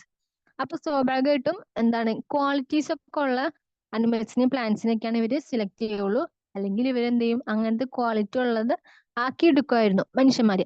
അങ്ങനെ അതുകൊണ്ടാണ് എന്ത്, വൈൽഡ് പ്ലാന്റ്സിൽ നിന്നും വൈൽഡ് അനിമൽസിൽ നിന്നും ഡൊമസ്റ്റിക്കേറ്റഡ് വൺസ് എന്തായത് ഡിഫറെന്റ് ആവാൻ കാരണം.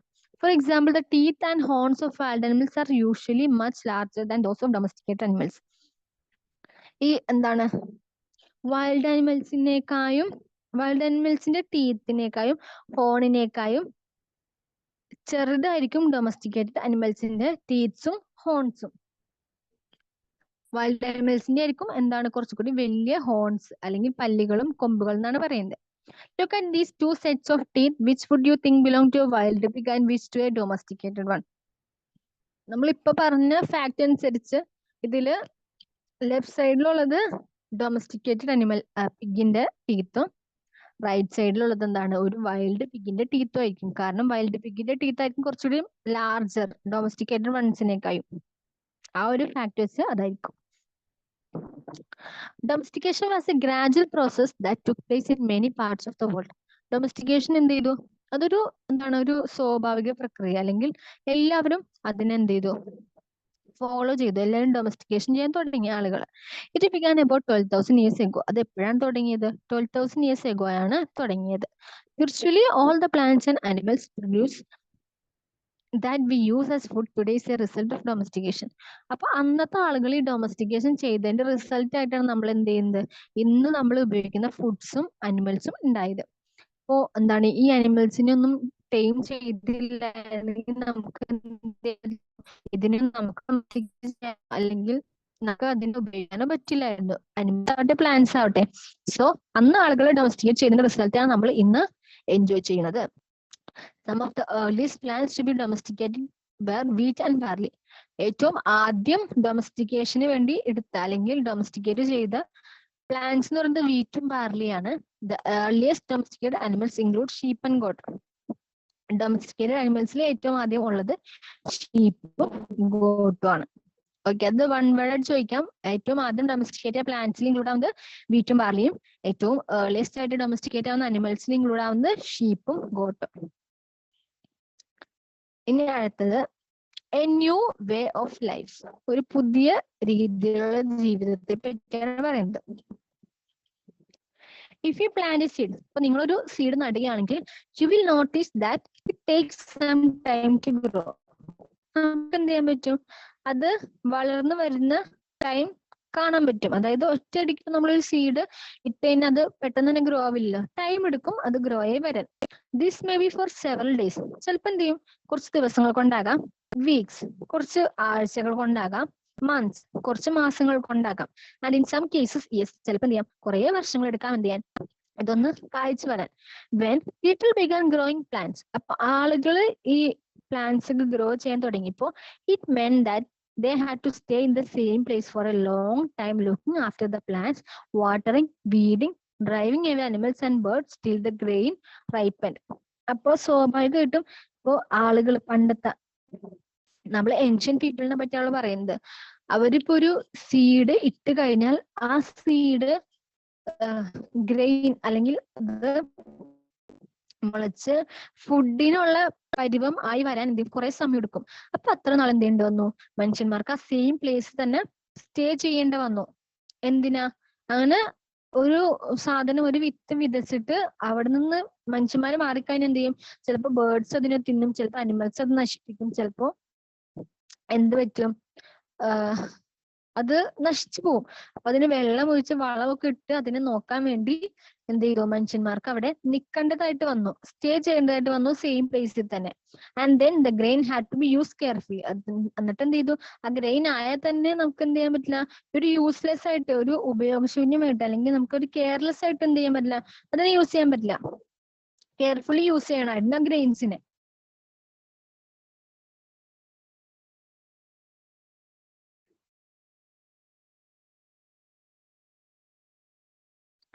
As grains had to be stored for both food and seed. Grains എന്തിനൊക്കെ വേണ്ടി store ചെയ്തിട്ടുണ്ടാവും? ഫുഡും സീഡും. അപ്പൊ നമ്മളൊരു ഗ്രെയിൻ എന്ത് ചെയ്തു? വിളയിച്ചെടുത്തു കഴിഞ്ഞാൽ അത് ഫുള്ള് ഫുഡായിട്ട് ഉപയോഗിക്കാൻ പറ്റില്ല. കാരണം സെയിം ക്വാളിറ്റി ഉള്ള ഗ്രെയിൻസ് വീണ്ടും പ്രിപ്പയർ ചെയ്യണം, നമ്മൾ നേരത്തെ പഠിച്ചില്ലേ. അപ്പൊ അതെന്ത് ചെയ്യും? സീഡായിട്ടും പ്രിസർവ് ചെയ്ത് വെക്കും. People had to think of ways of storing it. അപ്പോ ഇത് സീഡായിട്ട് സ്റ്റോർ ചെയ്ത് വെക്കണമല്ലോ. അപ്പൊ അതിനുള്ള വഴികൾ എന്ത് ചെയ്തു? ആളുകൾ ചിന്തിക്കാൻ തുടങ്ങി. In many areas, they began making large clay pots or wove basket or dug pits into the ground. അപ്പൊ കുറെ സ്ഥലങ്ങളിൽ എന്ത് ചെയ്തു? ആളുകൾ ചെയ്ത് എന്താണ്? കുറച്ച് വഴികളാണ് പറഞ്ഞേക്കുന്നത്. ലാർജ് ക്ലേ പോട്ട്സ്, മണ്ണ് വെച്ചുള്ള പോട്ടുകൾ ഉണ്ടാക്കി, എന്നിട്ട് അതിൽ സൂക്ഷിച്ചു. പിന്നെ ബാസ്കറ്റുകൾ നെയ്തെടുത്തു, പിന്നെ ഓലയൊക്കെ വെച്ച് നെയ്യില് അങ്ങനെ നെയ്തിട്ട് അതിൽ സൂക്ഷിച്ചു. Or dug pits into the ground, അല്ലെങ്കിൽ എന്ത് ചെയ്തു? ഗ്രൗണ്ടിൽ കുഴി കുഴിച്ചിട്ട് അതിൽ സീഡിട്ട് അങ്ങനെ സൂക്ഷിച്ചു. ഓക്കെ, അപ്പൊ 3 ways. ഒരു ക്വസ്റ്റ്യൻ ചോദിക്കാം, എങ്ങനെയാണ് സീഡ്സ് സ്റ്റോർ ചെയ്യാനുള്ള 3 ways ആയിട്ട് മനുഷ്യന്മാര് കണ്ടുപിടിച്ച 3 വഴികൾ ഏതൊക്കെയാന്ന് ചോദിക്കാം. അതിലൊന്നാണ് എന്ത് ചെയ്തു? ലാർജ് ക്ലേ പോട്ട്സ് ഉണ്ടാക്കി, പിന്നെ ബാസ്കറ്റ്സ് വോവ് ചെയ്തു, പിന്നെ ഗ്രൗണ്ടില് പിറ്റ് ഉണ്ടാക്കി. Okay, do you think hunter gatherers would have made and use pots? Give reason for your answer. അപ്പൊ നമ്മൾ ഏറ്റവും ആദ്യം പഠിച്ച ഹണ്ടർ ഗ്യാദറേഴ്സിന്റെയും ഈ പോട്ട്സ് ഉണ്ടാക്കിയിട്ടുണ്ടാവും എന്നാണ് ചോദിക്കുന്നത്. ഉണ്ടാക്കിയിട്ടുണ്ടാവും, കാരണം അവർക്കും എന്ത് ചെയ്യണം? സ്റ്റോറിങ്ങിനും അല്ലെങ്കിൽ ഇങ്ങനത്തെ കാര്യങ്ങൾക്കൊക്കെ ആവശ്യം വരില്ലേ? ഓക്കെ, അടുത്ത ഒരു ടോപ്പിക്കാണ് റിയറിങ് അനിമൽസ്, അനിമൽസിനെ മേയ്ക്കുന്ന കാര്യം. അപ്പൊ നമ്മൾ പറഞ്ഞു ഇതെല്ലാം കണക്റ്റഡ് ആണ്, നമ്മൾ അങ്ങനെ ചിന്തിക്കണം. നമ്മൾ പറഞ്ഞു ക്ലൈമറ്റ് ഷിഫ്റ്റ് വന്നപ്പോ എന്ത് ചെയ്തു? ഒബ്വിയസ്ലി നാച്ചുറൽ ഗ്രാസ് ലാൻഡ്സ് ഒക്കെ ഇൻക്രീസ് ആയി, അങ്ങനെ അനിമൽസ് ഇൻക്രീസ് ആയി, അങ്ങനെ അനിമൽസിനെ ടൈം ചെയ്യാൻ പഠിച്ചു, അങ്ങനെ ഡൊമസ്റ്റിക്കേഷൻ ആയി, അങ്ങനെ നമ്മൾ പഠിച്ചു. ഓക്കെ, ഇനി അടുത്തത് അനിമൽസിനെ റിയർ ചെയ്ത്, അതായത് പരിപാലിച്ച രീതികളെ പറ്റിയാണ് പറയുന്നത്. Animals multiply naturally. അനിമൽസ് എന്ത് ചെയ്തു? സ്വാഭാവികമായിട്ടും അധികരിച്ചു. Besides, if they are looked after carefully, they provide milk, which is an important source of food and meat whenever required.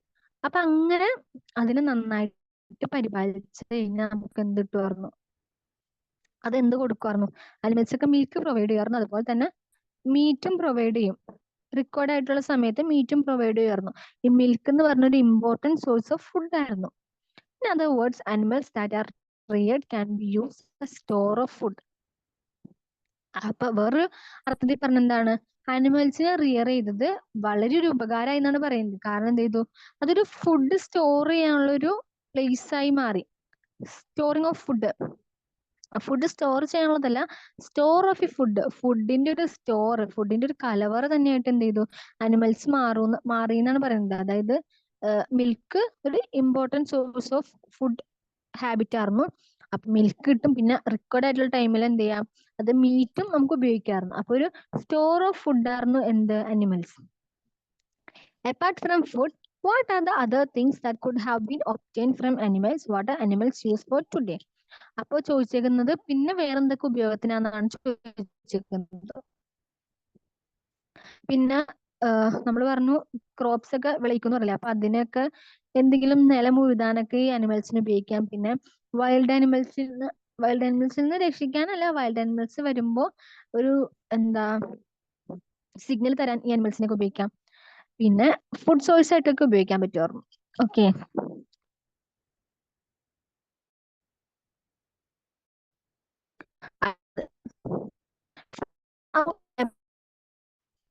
Farmers and herders. അപ്പൊ ഫാമേഴ്സ് എങ്ങനെ ഉണ്ടായി നമ്മൾ പറഞ്ഞു, ഹേർഡേഴ്സ് എങ്ങനെ ഉണ്ടായി നമ്മൾ ഡിസ്കസ് ചെയ്തു. ഫസ്റ്റ് ഫാമിലെ ഹേർഡേഴ്സിനെ പറ്റിയാണ് ഇനി പറയുന്നത്. ടേൺ ടു മാപ്പ് 2.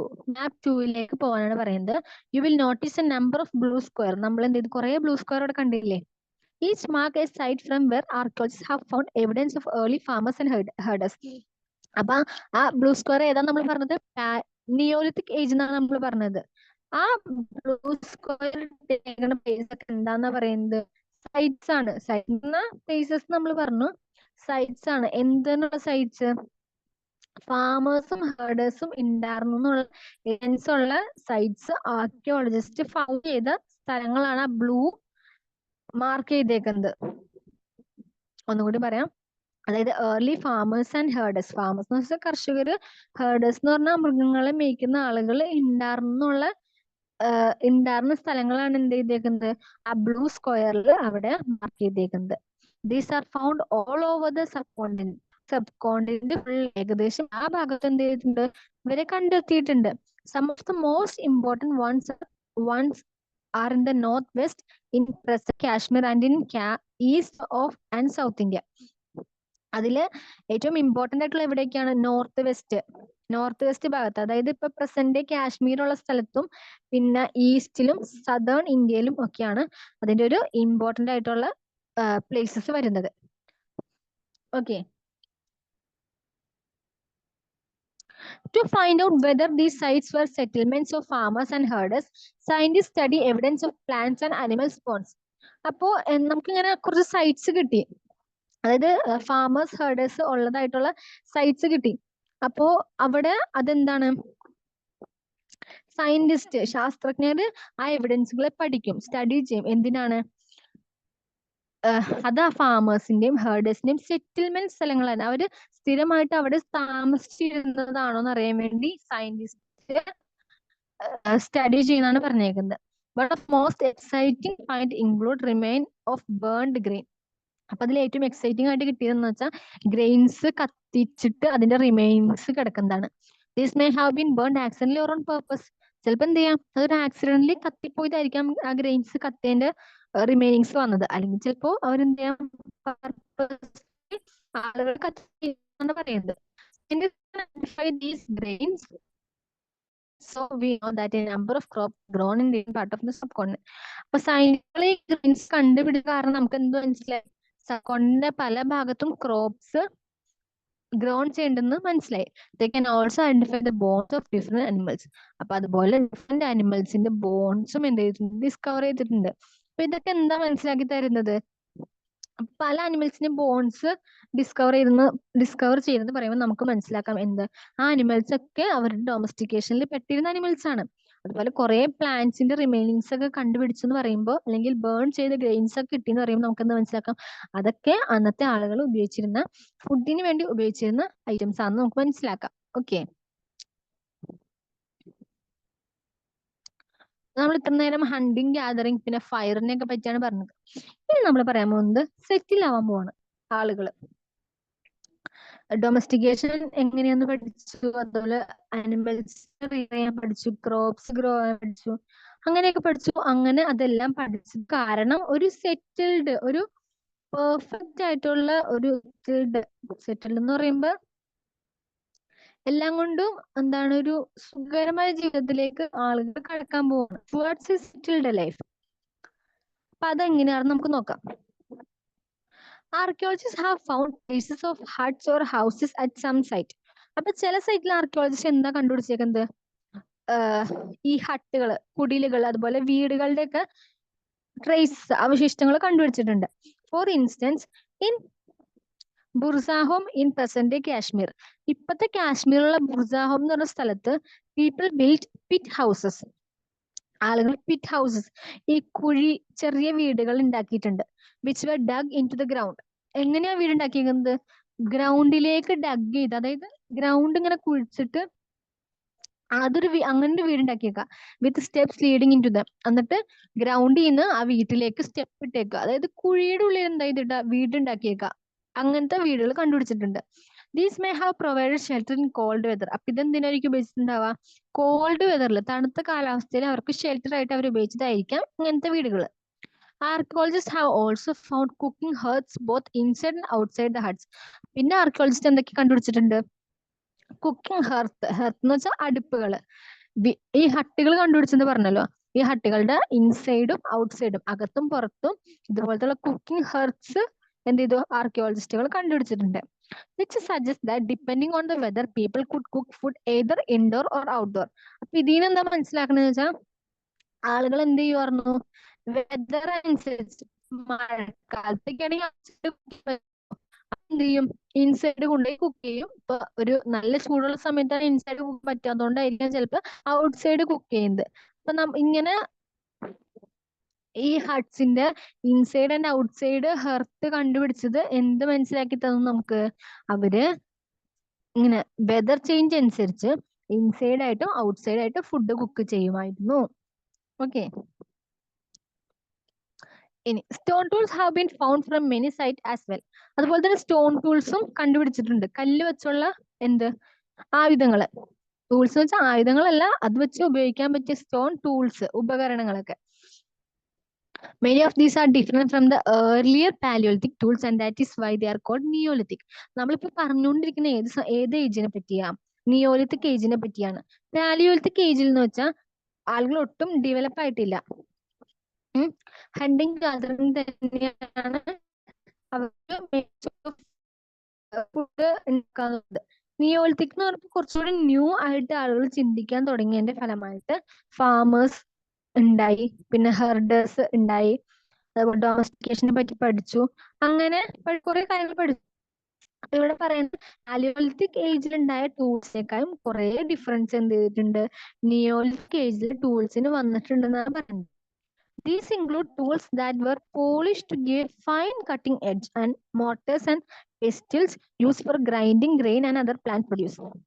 അപ്പൊ പറയുന്നതെന്ന് വെച്ചാൽ പാലിയോലിത്തിക് ഏജിൽ അത്ര ഷാർപ്പ് ഒന്നും അല്ലാത്ത ഒരു സ്റ്റോൺ പീസ് അതായിരുന്നു ടൂൾ എങ്കിൽ നിയോലിത്തിക് ഏജിൽ വരുമ്പോൾ നല്ല ഷാർപ്പ് എഡ്ജ് ആയിട്ടുള്ള, നല്ല കട്ടിങ് എഡ്ജുള്ള, നല്ല മൂർച്ചയുള്ള ടൂളായി മാറി എന്നാണ് പറയുന്നത്.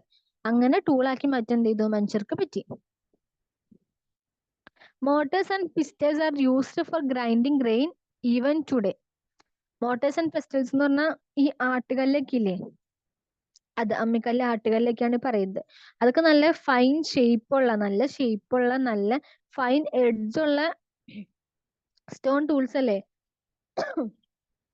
അതൊക്കെ നിയോലിത്തിക് ഏജില് കണ്ടുപിടിച്ചെന്നാണ് പറയുന്നത്. അതൊക്കെ വെച്ച് എന്ത് ചെയ്തു? ഇവര് ഗ്രെയിൻസ്, ഈ ധാന്യങ്ങളൊക്കെ എന്ത് ചെയ്തു? പൊടിക്കാൻ തുടങ്ങി.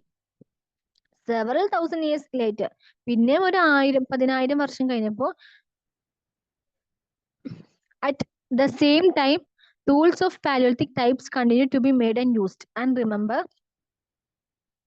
Some tools were also made of bone. പിന്നെ ഒരു 10,000 വർഷം 1000 വർഷം കഴിഞ്ഞപ്പോ എന്ത് ചെയ്യുന്നു വെച്ചാൽ ഇപ്പൊ അല്ല, ഈ നമ്മളിപ്പോ പറഞ്ഞുകൊണ്ടിരുന്ന പാലിയോലിത്തിക് ഏജിലെ ടൂൾസിനെ പറ്റിയല്ലേ? അപ്പൊ ഇപ്പോഴും നമ്മള് എന്ത് ചെയ്തിട്ടുണ്ട്? ആ ടൂൾസ് ഉപയോഗിക്കുന്നുണ്ട്. ആ സ്റ്റോൺ ഏജില് സ്റ്റോൺ വെച്ചുണ്ടാക്കിയ ടൂൾസ് നമ്മൾ ഇപ്പോഴും ആട്ടുകല്ലും അരകല്ലൊക്കെ ഉപയോഗിക്കുന്നില്ലേ? അതാണ് ഇവിടെ പറയുന്നത്. പിന്നെ അതുപോലത്തെ ഇപ്പൊ നിയോലിത്തിക് ഏജില് സ്റ്റോൺ ടൂൾസ് നല്ല ഫൈൻ എഡ്ജ് ഉള്ളതായെന്ന് വിചാരിച്ച് പാലിയോലിത്തിക് ഏജിലെ ടൂൾസ് എന്ത് ചെയ്തിട്ടില്ല? കളഞ്ഞിട്ടില്ല. Palaeolithic types continue to be made and use and remember some tools were also made of bone. Palaeolithic ഏജിലെ ടൂൾസും എന്ത് ചെയ്തിട്ടുണ്ട്? ആളുകൾ ഉണ്ടാക്കി ഉപയോഗിച്ചിട്ടുണ്ട്. പക്ഷെ അതില് ചിലത് എന്തിട്ട് ബോൺ വെച്ചിട്ടുള്ള ടൂൾസ് ഉണ്ടായിരുന്നാണ് പറയുന്നത്. ന്യൂ സ്റ്റോൺ ടൂൾസ്, പുതിയ ടൈപ്പുള്ള സ്റ്റോൺ ടൂൾസ് ആണ് ഈ കൊടുത്തേക്കുന്ന pictures. Many kinds of earthen pots have also been found. അതുപോലെ തന്നെ പല ടൈപ്പിലുള്ള earthen pots, ഈ മണ്ണിന്റെ എന്താണ് കുടങ്ങളൊക്കെ കണ്ടുപിടിച്ചിട്ടുണ്ട്. These were sometimes decorated and were used for storing things. അതിൽ ചിലതൊക്കെ ഇങ്ങനെ നല്ല ഡെക്കറേഷൻ ഒക്കെ ചെയ്ത് നല്ല പടമൊക്കെ വരച്ചിട്ടുള്ള പോട്ട്സ് ആണ്. People began using pots for cooking food. ആളുകൾ എന്തിനാണ് പോട്ട്സ് ഉപയോഗിച്ച് തുടങ്ങിയത്? ഫുഡ് കുക്ക് ചെയ്യാൻ. Especially grains like rice, wheat and lentils that now become an important part of food ആയിരിക്കും. ആളുകള് ഫുഡ് കുക്ക് ചെയ്യാനാണ് എന്ത് ചെയ്ത് പോട്ട്സ് ഉപയോഗിച്ച് തുടങ്ങിയത്. അതായത് ഏതൊക്കെ ഗ്രെയിൻസ് പോലത്തെ ഫുഡൊക്കെ ഇല്ലേ, റൈസ്, വീറ്റ്, ലെൻഡിൽസ്, അങ്ങനത്തെ ഗ്രെയിൻസ് ഐറ്റംസ് കുക്ക് ചെയ്യാൻ വേണ്ടിയാണ് ആളുകള് പോട്ട്സ് ഉപയോഗിച്ച് തുടങ്ങിയത്. Besides they began weaving cloth using different kind of materials. അതുപോലെ തന്നെ എന്ത് ചെയ്തു, ഇവര് പോട്ട്സ് ഉപയോഗിച്ച് ഫുഡ് ഉണ്ടാക്കാൻ തുടങ്ങി. അതുപോലെ പല ടൈപ്പ് ഓഫ് മെറ്റീരിയൽ ഉപയോഗിച്ച് ഡ്രസ്സ് വീവ് ചെയ്യാൻ തുടങ്ങി. For example cotton that could now be grown. Cotton ഒക്കെ ഉപയോഗിച്ച് എന്ത് ചെയ്യാൻ തുടങ്ങി, ക്ലോത്ത് ഒക്കെ ഉണ്ടാക്കാൻ തുടങ്ങി. Did things change everywhere and all at once? Not quite. In many areas, men and women still continue to hunt and gather food, and elsewhere, people adopted farming and herding slowly over several thousand years. അപ്പൊ നമ്മളോട് ചോദിക്കുന്നത്, ഇപ്പോ നമ്മള് herding, farming ഒക്കെ എന്ത് ചെയ്തു, സംഭവിച്ചു, അല്ലെങ്കിൽ അങ്ങനെയൊക്കെ ഉണ്ടായെന്ന് പറയുന്നു, പഠിച്ചു. അപ്പൊ നമ്മളോട് ചോദ്യം എന്ന് വെച്ചാൽ, ഇപ്പോ ഇങ്ങനെ ഈ ഒരു ഡെവലപ്മെന്റ് എല്ലാ സ്ഥലത്തും വന്നിട്ടുണ്ടാവുമെന്നാണ് ചോദിക്കുന്നത്. ഇല്ല, സ്റ്റിൽ എന്ത് ചെയ്തിട്ടുണ്ട്, ആ സമയത്ത് തന്നെ കുറച്ച് പേര് ഫാമിങ്ങും ഹേർഡിങ് ഒക്കെ ചെയ്തപ്പോഴും കുറച്ച് ആളുകൾ എന്ത് ചെയ്തിട്ടുണ്ട്, സ്റ്റിൽ ഹണ്ടിങ് തന്നെയായിട്ട് ജീവിച്ചവരും ഉണ്ട്. Besides, in some cases, people try to combine these activities doing different things during different season. അപ്പോ ചിലർ എന്ത് ചെയ്തു, ഇത് രണ്ടും കൂടി കമ്പൈൻ ചെയ്യാൻ നോക്കിയിട്ടുണ്ട്. പല സമയത്ത് ഇപ്പോ ഹണ്ട് ചെയ്യണവര് തന്നെ ഹണ്ടിങ്ങിന് അനിമൽസ് കുറയുമ്പോൾ അവരെന്ത് ചെയ്യും, ഫാമിങ്ങിലേക്ക് കയറുക. അങ്ങനെ ഒരു മിക്സ് ആയിട്ട് ചെയ്ത ആൾക്കാരും ഉണ്ടെന്നാണ് പറയുന്നത്. ഓക്കെ, ഇനി അടുത്തത് a closer look living and dying in Mehrgarh. Mehrgarh എന്ന് പറഞ്ഞ സ്ഥലത്തിനെ പറ്റിയാണ് നമ്മൾ ഇനി പഠിക്കാൻ പോകുന്നത്. Find Mehrgarh on map 2. Map 2 Mehrgarh locate ചെയ്യാണ് പറഞ്ഞേക്കുന്നത്. This site is located in a fertile plain near the Bolan pass which is one of the most important routes into Iran. ഇറാനിലേക്കുള്ള ഒരു ഇമ്പോർട്ടന്റ് റൂട്ടായ ബോളൻ പാസിന്റെ അടുത്തുള്ള ഒരു സ്ഥലമാണ് എന്ത്, മെഹർഗട്ട് എന്ന് പറയുന്നത്. മെഹർഗട്ട് എന്ന് പറഞ്ഞ ഫെർട്ടൈൽ, നല്ല ഫലഭൂയിഷ്ഠമുള്ള ഒരു പ്രദേശമാണ്. Mehrgarh was probably one of the places where people learn to grow barley and wheat. അപ്പൊ ഈ മെഹർഗഡിന്റെ ഇമ്പോർട്ടൻസ് എന്താന്ന് വെച്ചാൽ, മെഹർഗഡിലാണ് ആളുകൾ എന്ത് ചെയ്യുന്നത്, ബാർലിയും വീറ്റൊക്കെ ഗ്രോ ചെയ്യാൻ വേണ്ടി പഠിച്ചത്. And rear sheep and goats for the first time in this area. ഏറ്റവും ആദ്യമായിട്ട് ഉണ്ടാക്കിയെടുത്ത മീറ്റും ബാർലിയാന്ന് നമ്മൾ പറഞ്ഞു. അതിൽ ഏറ്റവും ആദ്യം റിയർ ചെയ്ത അനിമൽസ് ഷീപ്പും ഗോട്ടും എന്ന് പറഞ്ഞു. അപ്പൊ ഈ കാര്യങ്ങൾ, അതായത് ഷീപ്പും ഗോട്ടിനെ റിയർ ചെയ്തതും അതുപോലെ ബാർലിയും വീറ്റും ഗ്രോ ചെയ്തതും ഏറ്റവും ആദ്യമായിട്ട് മെഹർഗട്ട് എന്ന് പറഞ്ഞ പ്ലേസിലാണ്. It is one of the earliest village that we know about. നമുക്ക് അറിയാവുന്നതിൽ വെച്ച് ഏറ്റവും ആദ്യത്തെ വില്ലേജ് ആണ് മെഹർഗട്ട് എന്ന് പറയുന്നത്. At this site many animal bones were found. ഈ മെഹർഗട്ട് എന്ന് പറഞ്ഞ സ്ഥലത്ത് നിന്ന് കുറെ അനിമൽസിന്റെ ബോൺസ് ഫൗണ്ട് ചെയ്തിട്ടുണ്ട്, കണ്ടെത്തിയിട്ടെന്നാണ് പറയുന്നത്. അപ്പോൾ അതെന്താ സൂചിപ്പിക്കുന്നത്, അത് സൂചിപ്പിക്കുന്നത് അവിടെ എന്ത് ചെയ്തിട്ടുണ്ട്, കുറച്ചുകൂടി അധികം ആൾതാമസം ഉണ്ടായിരുന്നു, അല്ലെങ്കിൽ കുറച്ചുകൂടി അധികം അനിമൽസിനെ ആ ഭാഗത്ത് time ചെയ്തിട്ടുണ്ടാവാം. Bones of wild animals such as the deer and pig and also bones of sheep and goat were found. Wild animals ആയ deer, pig, അതുപോലെ ഷീപ്പ്, ഗോട്ട്, അതിന്റെയൊക്കെ ബോൺസ് ഈ മെഹർഗട്ട് എന്ന് പറഞ്ഞ സ്ഥലത്ത് നിന്ന് ഫൗണ്ട് ചെയ്തിട്ടുണ്ട്. അപ്പോ ആളുകൾ അതിനെന്ത് ചെയ്തിട്ടുണ്ട്, അവിടെ റിയർ ചെയ്തിട്ടുണ്ട് എന്നുള്ളതിന് ഒരു ഉദാഹരണമാണ്. Other finds at Mehergut include remains of square or rectangular houses. പിന്നെ മെഹർഗട്ടിന്ന് ഫൈൻഡ് ചെയ്തേക്കുന്നത് എന്താണ്, സ്ക്വയർ or rectangular houses ആണ്. Each house had 4 or more compartments. ഓരോ ഹൗസിനും 4 അല്ലെങ്കിൽ അതിൽ കൂടുതൽ റൂംസ് പോലെ, കമ്പാർട്ട്മെന്റ്സ് പോലെ ഉണ്ടായിരുന്നു. Some of which may have been used for storage. അതിൽ ചില റൂംസ് എന്താണ്, സ്റ്റോറേജ്, ഗ്രെയിൻസ് ഒക്കെ സ്റ്റോർ ചെയ്യാൻ വേണ്ടി ഉപയോഗിച്ചതായിട്ടാണ് പറയുന്നത്. അപ്പൊ മെഹർഗട്ട് ഒരു ഇമ്പോർട്ടന്റ് വില്ലേജ് ആണ് ആ സമയത്ത് ഉണ്ടായിരുന്നത്. അവിടെയാണ് ആദ്യമായിട്ട് വീറ്റും ബാർലിയും ഗ്രോ ചെയ്തത്. അതുപോലെ ഷീപ്പ് ഗോട്ടിനെയൊക്കെ റിയർ ചെയ്തത് അവിടെയാണ്. അവിടുന്ന് കുറെ ബോൺസ് ഓഫ് അനിമൽസ് കിട്ടിയിട്ടുണ്ട്. അതുപോലെ റെക്ടാങ്കുലർ ഹൗസസ് അവിടെ ഫൗണ്ട് ചെയ്തിട്ടുണ്ട്. ആ ഹൗസിന്റെ പ്രത്യേകത എന്താണ്, 4 or more കമ്പാർട്ട്മെന്റ്സ് ഉണ്ടാവും. അതിൽ ചിലപ്പോൾ ഒരു കമ്പാർട്ട്മെന്റ് ഒക്കെ സ്റ്റോറേജിന് വേണ്ടി യൂസ് ചെയ്യുന്നതായിരിക്കും. അതാണ് മെഹർഗഡിന്റെ പ്രത്യേകത. ഇനി അവിടെ ഒരു പിക്ചർ കൊടുത്തിട്ടുണ്ട്. A house in Mehrgarh, this is what A house in Mehrgarh may have look like. അപ്പൊ ഇങ്ങനെയാണ് മെഹർഗഡിൽ ഒരു വീട് ഉണ്ടാവുക. ഒരു 4 കമ്പാർട്ട്മെന്റ് കണ്ടില്ലേ? In what way is this house similar to the one in which you live? നിങ്ങൾ താമസിക്കുന്നതിനേക്കാളും ഈ മെഹർഗഡിലെ ഹൗസ് എന്താണ് അതിന് സിമിലാരിറ്റി, ഡിസിമിലാരിറ്റി, സാമ്യതകളും ഡിഫറൻസും ആണ് ചോദിച്ചേക്കുന്നത്. മെഹർഗഡിലെ ഹൗസ് ജസ്റ്റ് നമ്മൾ നന്നായിട്ടൊന്ന് ഒബ്സർവ് ചെയ്യുക. 4 കമ്പാർട്ട്മെന്റ്സ് ആണ് അതിൽ കൊടുത്തേക്കുന്നത്. അതിൽ ഒരെണ്ണം സ്റ്റോറിങ് പോലെ കൊടുത്തേക്കണ കണ്ടോ? ഏറ്റവും ടോപ്പിലുള്ള ആ റൂമില് എന്തോ ഗ്രെയിൻസ് സ്റ്റോർ ചെയ്തേക്കണ പോലെ കൊടുത്തിട്ടുണ്ട്. അപ്പൊ ഒരു റൂം സ്റ്റോറേജ് ആയിട്ട് കൊടുക്കുമെന്ന് നമ്മൾ പഠിച്ചല്ലോ. അപ്പൊ അതാണ് അത്. ഇനി പിന്നെ രണ്ട് പിക്ചറും കൂടെ കൊടുത്തിട്ടുണ്ട്. A burial from Mehrgarh. ഒരു ബുറിയൽ, അതായത് എന്താ പറയാ, ബുറിയൽ എന്ന് പറഞ്ഞാൽ മണ്ണിന്റെ അടിയിൽ പെട്ട് ശവമായി പോയത്. അങ്ങനെ ഒരു കിട്ടിയ ഒരു ഡെഡ് ബോഡിയുടെ പടാണ്, സ്കെൽട്ടന്റെ പടാണ് കൊടുത്തേക്കുന്നത്. ഇതില് സ്കെൽട്ടൺ ഓഫ് ഗോട്ട് ഏതാണ് ചോദിച്ചേക്കുന്നത്.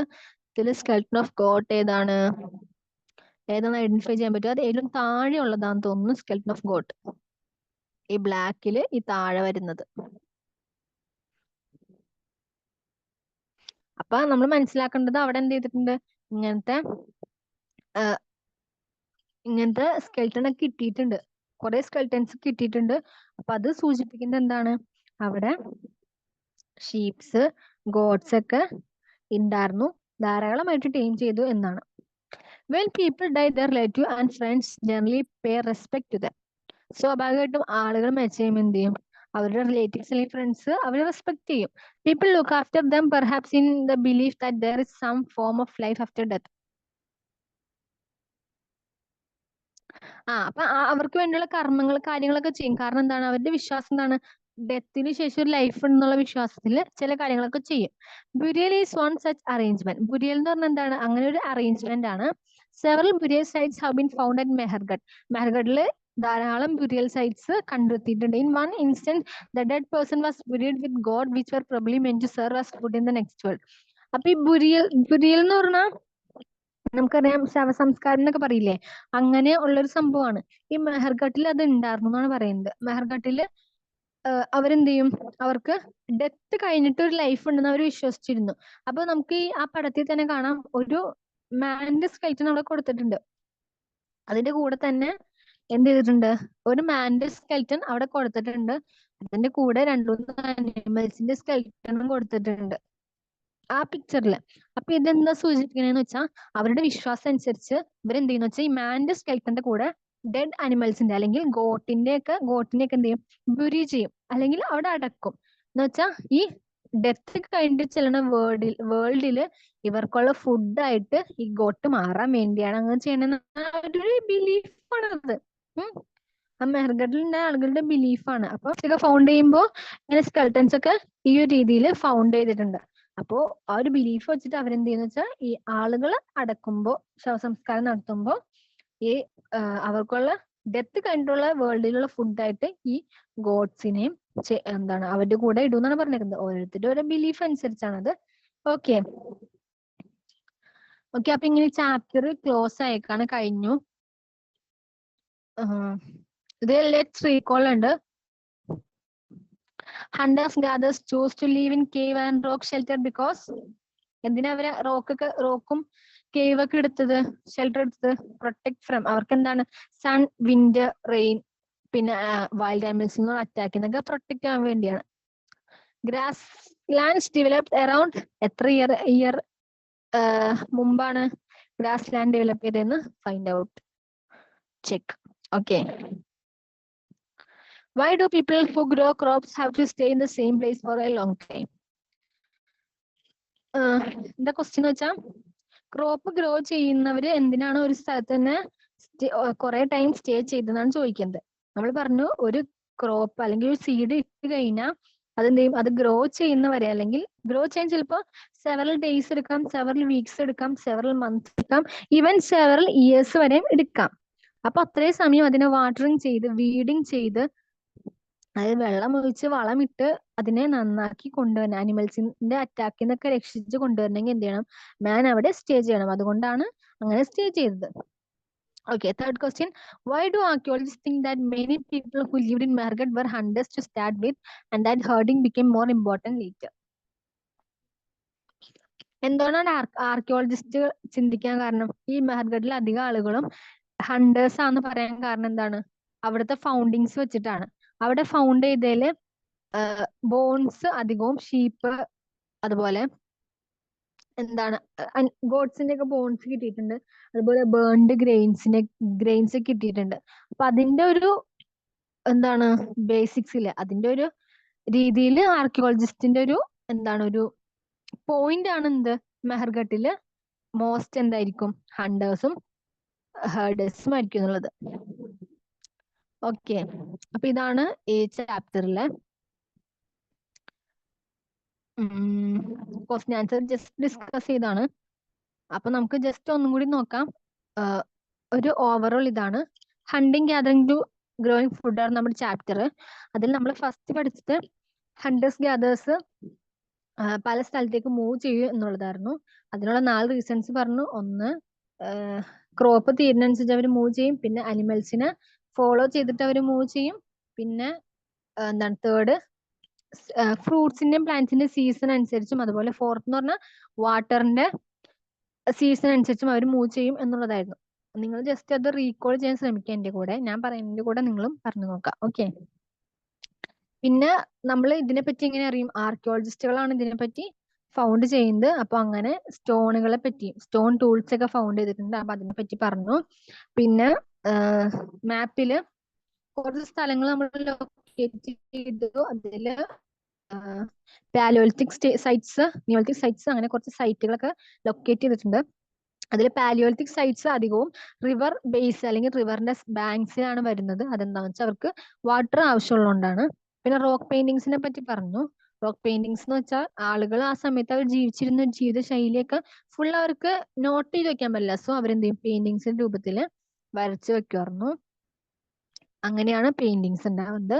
പിന്നെ സൈറ്റ്സ് എന്ന് പറഞ്ഞാൽ ഈ റിമൈനിങ്സ് ഓഫ് ബിൽഡിങ്സ് ടൂൾസിന്റെ ഒക്കെ റിമൈനിങ്സ് കണ്ടുപിടിക്കുന്ന സ്ഥലങ്ങളെയാണ് സൈറ്റ്സ് എന്ന് പറയുന്നത്. ഓക്കെ, പിന്നെ കുറെ ഏജുകളെ പറ്റി പറഞ്ഞു. Palaeolithic age, mesolithic age, neolithic age. Palaeolithic age എന്ന് പറഞ്ഞ വേർഡ് വന്നത് ഗ്രീക്ക് വേർഡിൽ നിന്നാണ്. Paleo means old, lithos means stone. പിന്നെ ആ സമയത്ത് പാലിയോലിത്തിക് ഏജിന്റെ പ്രത്യേകത എന്ന് വെച്ചാൽ സ്റ്റോൺ ടൂൾസ് ആയിരുന്നു അധികവും. പിന്നെ മെസോലിത്തിക് ഏജ്, പിന്നെ നിയോലിത്തിക് ഏജ് ന്യൂ ഏജ് ആണ്. അതായത് പുതിയ ഇൻവെൻഷൻസും പുതിയ കണ്ടുപിടുത്തങ്ങളൊക്കെ വന്ന ഒരു ടൈമാണ് Neolithic age. Then environment change വന്നതോടുകൂടി എന്ത് ചെയ്തു? ഗ്രാസ് ലാൻഡ് ഇൻക്രീസ് ആയി, അനിമൽസ് ഇൻക്രീസ് ആയി. അങ്ങനെ എന്ത് ചെയ്തു? ആളുകള്, ഏർലി പീപ്പിള് ഫാമിങ് പഠിച്ചു, ഡൊമസ്റ്റിക്കേഷൻ പഠിച്ചു, ടൈമിങ് ഓഫ് അനിമൽസ് പഠിച്ചു. അത് അവരുടെ ലൈഫ് കുറച്ചുകൂടി സിമ്പിൾ ആക്കി എന്നാണ് പറയുന്നത്. പിന്നെ അങ്ങനെ ഗ്രെയിൻസ് ഒക്കെ ഗ്രോ ചെയ്തു, ഗ്രെയിൻസ് സ്റ്റോർ ചെയ്യാനുള്ള വഴികൾ കണ്ടുപിടിച്ചു. അങ്ങനെ അവര് ഗ്രെയിൻസ് സ്റ്റോർ ചെയ്യാനുള്ള വഴികൾ ആലോചിച്ച് അങ്ങനെ ഗ്രെയിൻസ് സ്റ്റോർ ചെയ്യാനുള്ള വഴികൾ കണ്ടുപിടിച്ചു. പിന്നെ അനിമൽസിനെ റിയർ ചെയ്തു. അത് അവർക്ക് ഒന്നും കൂടി എന്ത് ചെയ്തു? ഒരു ഡെവലപ്ഡ് ആയിട്ടുള്ള ലൈഫിലേക്കുള്ള വഴിയായിരുന്നു അനിമൽസിനെ റിയർ ചെയ്തത്. അനിമൽസിനെ റിയർ ചെയ്തു, അവർക്ക് ഫുഡ് മിൽക്കായിട്ടും മീറ്റായിട്ടും അവർക്ക് ഉപയോഗിക്കാൻ പറ്റി. ഓക്കെ, പിന്നെ നമ്മൾ എന്താ പറഞ്ഞത്? പിന്നെ ഒരു സെറ്റിൽഡ് ലൈഫ്, അതായത് ഫയർ ഉപയോഗിക്കാവുന്ന കാര്യമൊക്കെ നമ്മൾ പറഞ്ഞു. ഫയർ അവര് ഉപയോഗിക്കാൻ പഠിച്ചു. പിന്നെ അനിമൽസിനെയൊക്കെ കണ്ടിട്ട് എന്താ ഒരു സെറ്റിൽഡ് ലൈഫിലേക്ക് അവര് എത്താണ്. അതായത് ഫാർമേഴ്സ് ആയി, ഹണ്ടേഴ്സ് ആയിരുന്നു, പിന്നെ ഫാമേഴ്സ് ആയി, പിന്നെ ഹേർഡേഴ്സ് ആയി. പിന്നെ അതിൽ നിന്ന് അവർ സ്റ്റോൺ ടൂൾസ് ഉണ്ടാക്കി. സ്റ്റോൺ ടൂൾസ് ഷേപ്പ് ചെയ്തു. ഷേപ്ഡ് ആയിട്ടുള്ള സ്റ്റോൺ ടൂൾസ് ഉപയോഗിച്ച് അവര് കുറച്ചുകൂടിയും എന്താണ് അഡ്വാൻസ്ഡ് ആയിട്ട് കുറച്ചുകൂടി നല്ല രീതിയിൽ കാര്യങ്ങൾ ചെയ്യാൻ തുടങ്ങി. അങ്ങനെ എന്ത് ചെയ്തു? ഒരു സെറ്റിൽഡ് ലൈഫിലേക്ക് എത്തി. പിന്നെ ഇവിടെ പറയുന്നത് പോർട്സുകളെ പറ്റി, ആർക്കിയോളജിസ്റ്റ് ഫൗണ്ട് ചെയ്ത കുറച്ച് കാര്യങ്ങളെ പറ്റി പറയുന്നുണ്ട് ഇവിടെ. അതായത് എന്താണ് പോട്ട്സിന്റെ പ്രത്യേകതകൾ പറയുന്നുണ്ട്. പിന്നെ ക്ലോത്ത് അവര് വീവ് ചെയ്തിരുന്നു, അങ്ങനത്തെ കുറച്ച് എക്സാമ്പിൾസ് ഒക്കെ പറയുന്നുണ്ട്. അതൊക്കെ ജസ്റ്റ് നോട്ട് ചെയ്യാം. പിന്നെ മെഹർഗട്ട് എന്ന് പറഞ്ഞ സ്ഥലത്തിനെ പറ്റിയുള്ള പ്രത്യേകതയാണ്. മെഹർഗട്ട് ഇപ്പോഴത്തെ പ്രസന്റ് കാശ്മീരിലാണ് ഉള്ളത്. ആ മെഹർഗഡിന്റെ പ്രത്യേകതകൾ നന്നായിട്ടൊന്ന് നോട്ട് ചെയ്യാം, നന്നായിട്ട് മനസ്സിലാക്കാം. മെഹർഗഡ് എന്താണ്? മെഹർഗഡ് ഈ സൈറ്റ് എവിടെ വന്നതെന്ന് വെച്ചാൽ ഇറാനിലേക്കുള്ള റൂട്ടില് ബൂളൻ പാസിന്റെ അടുത്തായിട്ടാണ് വരുന്നത്. മെഹർഗഡിന്റെ പ്രത്യേകത എന്ന് വെച്ചാൽ ആളുകൾ ആദ്യമായിട്ട് ഗ്രോ ചെയ്തത് ബാർലിയും വീറ്റും എന്ന് നമ്മൾ പറഞ്ഞു. അതുപോലെ ആദ്യമായിട്ട് റിയർ ചെയ്തത് ഷീപ്പിനെയും ഗോട്ടിനെന്ന് പറഞ്ഞു. അപ്പോ ഇതൊക്കെ ആദ്യമായിട്ട് ചെയ്തത് മെഹർഗഡിൽ വെച്ചിട്ടാണ്. അതുപോലെ മെഹർഗഡില് കുറെ അനിമൽസിന്റെ ബോൺസ് ഒക്കെ ഫൗണ്ട് ചെയ്തിട്ടുണ്ട്. ഡിയർ, പിഗ്, ഗോട്ട്, ഷീപ്പ്, അങ്ങനത്തെ കുറെ അനിമൽസിന്റെ ഒക്കെ ചെയ്തിട്ടുണ്ട്. അപ്പോൾ മെഹർഗഡില് ഡൊമസ്റ്റിക്കേഷനും ടൈമിംഗ് കുറച്ച് കൂടുതലായിരുന്നു നമുക്ക് മനസ്സിലാക്കാൻ പറ്റും. പിന്നെ മെഹർഗഡിലെ ഹൗസസിന്റെ പ്രത്യേകത പറഞ്ഞിട്ടുണ്ട്. റെക്ടാങ്കുലർ ഹൗസസ് ആയിരിക്കും. അതില് 4 or more കമ്പാർട്ട്മെന്റ്സ് ഉണ്ടാവും. ചിലപ്പോൾ അതിൽ ഒരു കമ്പാർട്ട്മെന്റ് ഒക്കെ സ്റ്റോറേജ് ആയിട്ടും ഉപയോഗിക്കും. അതാണ് മെഹർഗഡിന്റെ പ്രത്യേകത. പിന്നെ മെഹർഗഡില് നമ്മൾ ആ പിക്ചറിൽ കണ്ടു, എന്ത് ചെയ്തു, ആ പിക്ചറിൽ ആ സ്കെൽറ്റന്റെ കൂടെ ഗോട്ടിന്റെ ഹ്യൂമൻ സ്കെൽറ്റന്റെ കൂടെ ഗോട്ടിന്റെ സ്കെൽറ്റൻ ഉള്ളത് എന്താന്ന് നമ്മൾ കണ്ടു. അതായത് ബിലീഫ് ആയിട്ടാണ് കൊടുത്തേക്കുന്നത്. ഓക്കെ, അപ്പൊ ഇത്രയുള്ള ചാപ്റ്റർ. അതിൽ കുറച്ച് കീവേഡ്സ് കൊടുത്തിട്ടുണ്ട്. ഹണ്ടർ ഗ്യാദറർ. ഹണ്ടർ ഗ്യാദറർ എന്ന വേർഡ് എങ്ങനെയാ വന്നത് നമ്മൾ പറഞ്ഞു. അവരുടെ വേ ഓഫ് കളക്ടിങ് ഫുഡ് വെച്ചിട്ടാണ് ആ നെയിം വന്നത്.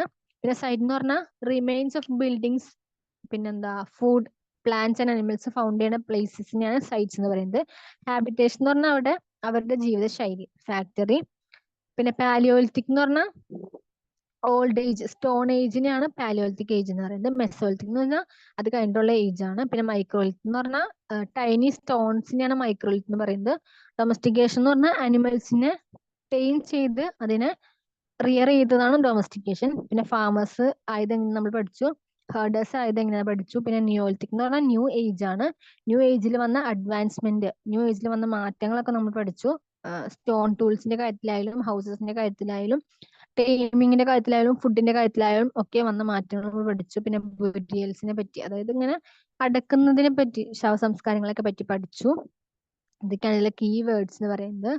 പിന്നെ ഇതില് ലെറ്റസ് ഡിസ്കസില് ഒരു ക്വസ്റ്റ്യൻ എന്ന് പറയുന്നത് നമ്മൾ പറഞ്ഞത് തന്നെയാണ്. ഹണ്ടേഴ്സ് ഗ്യാദറേഴ്സ് എന്തുകൊണ്ടാണ് പല സ്ഥലങ്ങളിലേക്ക് ട്രാവൽ ചെയ്തെന്നുള്ളതാണ് 4 പോയിന്റ്സ്. അത് എന്ത് ചെയ്യാ, നോട്ട് ചെയ്യുക. ദെൻ ഫയർ അവര് 3 രീതിയിൽ ഉപയോഗിച്ചു നമ്മൾ പറഞ്ഞല്ലോ. അതായത് ഫുഡ് പ്രിപ്പയർ ചെയ്യാൻ, പിന്നെ എന്തിനായിരുന്നു, ആനിമൽസിൽ നിന്ന് രക്ഷപ്പെടാൻ, പിന്നെ ലൈറ്റ് ആയിട്ടും. ആ 3 പോയിന്റ്സ് ഓർത്തിരിക്കുക. പിന്നെ 6th ക്വസ്റ്റ്യൻ എന്ന് പറഞ്ഞാൽ ഹണ്ടർ ഗ്യാദറേഴ്സിന്ന് ഫാമേഴ്സിന്റെ ലൈഫ്സ് ഡിഫറെന്റ് ആയത് എങ്ങനെയെന്നാണ്. ഫാമേഴ്സ്, ഹണ്ടർ ഗ്യാദറേഴ്സ് എന്ന് പറഞ്ഞാൽ അവർ ഹണ്ട് ചെയ്ത് ജീവിക്കുകയാണ്. ഫാമേഴ്സ് എന്ന് പറഞ്ഞാൽ അവർ ക്രോപ്പ് ഗ്രോ ചെയ്തു, അത് എന്താ സ്റ്റോർ ചെയ്യാനുള്ള വഴികളൊക്കെ കണ്ടുപിടിച്ചു. അങ്ങനെയൊക്കെ ഉള്ള കാര്യങ്ങൾ എഴുതാം. പിന്നെ സം ഇമ്പോർട്ടൻറ്റ് ഡേറ്റ്സ് എഴുതിയിട്ടുണ്ട്. മെസോലിത്തിക് പീരീഡ് എന്ന് പറഞ്ഞാൽ 12,000 to 10,000 ഇയേഴ്സ് എഗോ ആണ്. Beginning of domestication 12,000 years ago ആണ്. പിന്നെ മെഹർഗഡിൽ സെറ്റിൽമെന്റ് തുടങ്ങിയത് എപ്പോഴാണ്? ഏകദേശം ഒരു 8,000 ഇയേഴ്സ് എഗോ ആണ്. പിന്നെ നിയോലിത്തിക് ഏജ് തുടങ്ങിയത് 10,000 ഇയേഴ്സ് എഗോ ആണ്. അപ്പൊ ഇതൊക്കെ കുറച്ച് ഇമ്പോർട്ടൻറ്റ് ഡേറ്റ്സ് ആണ്. ഇതൊക്കെ നോട്ട് ചെയ്യുക. 1 വേർഡ് ആയിട്ടും ഷോർട്ട് ആൻസർ ആയിട്ടും ചോദിക്കാൻ പറ്റിയ ക്വസ്റ്റ്യൻസ് ആണ്. ഓക്കെ, എല്ലാവർക്കും മനസ്സിലായെന്ന് വിചാരിക്കുകയാണ്. Thank you.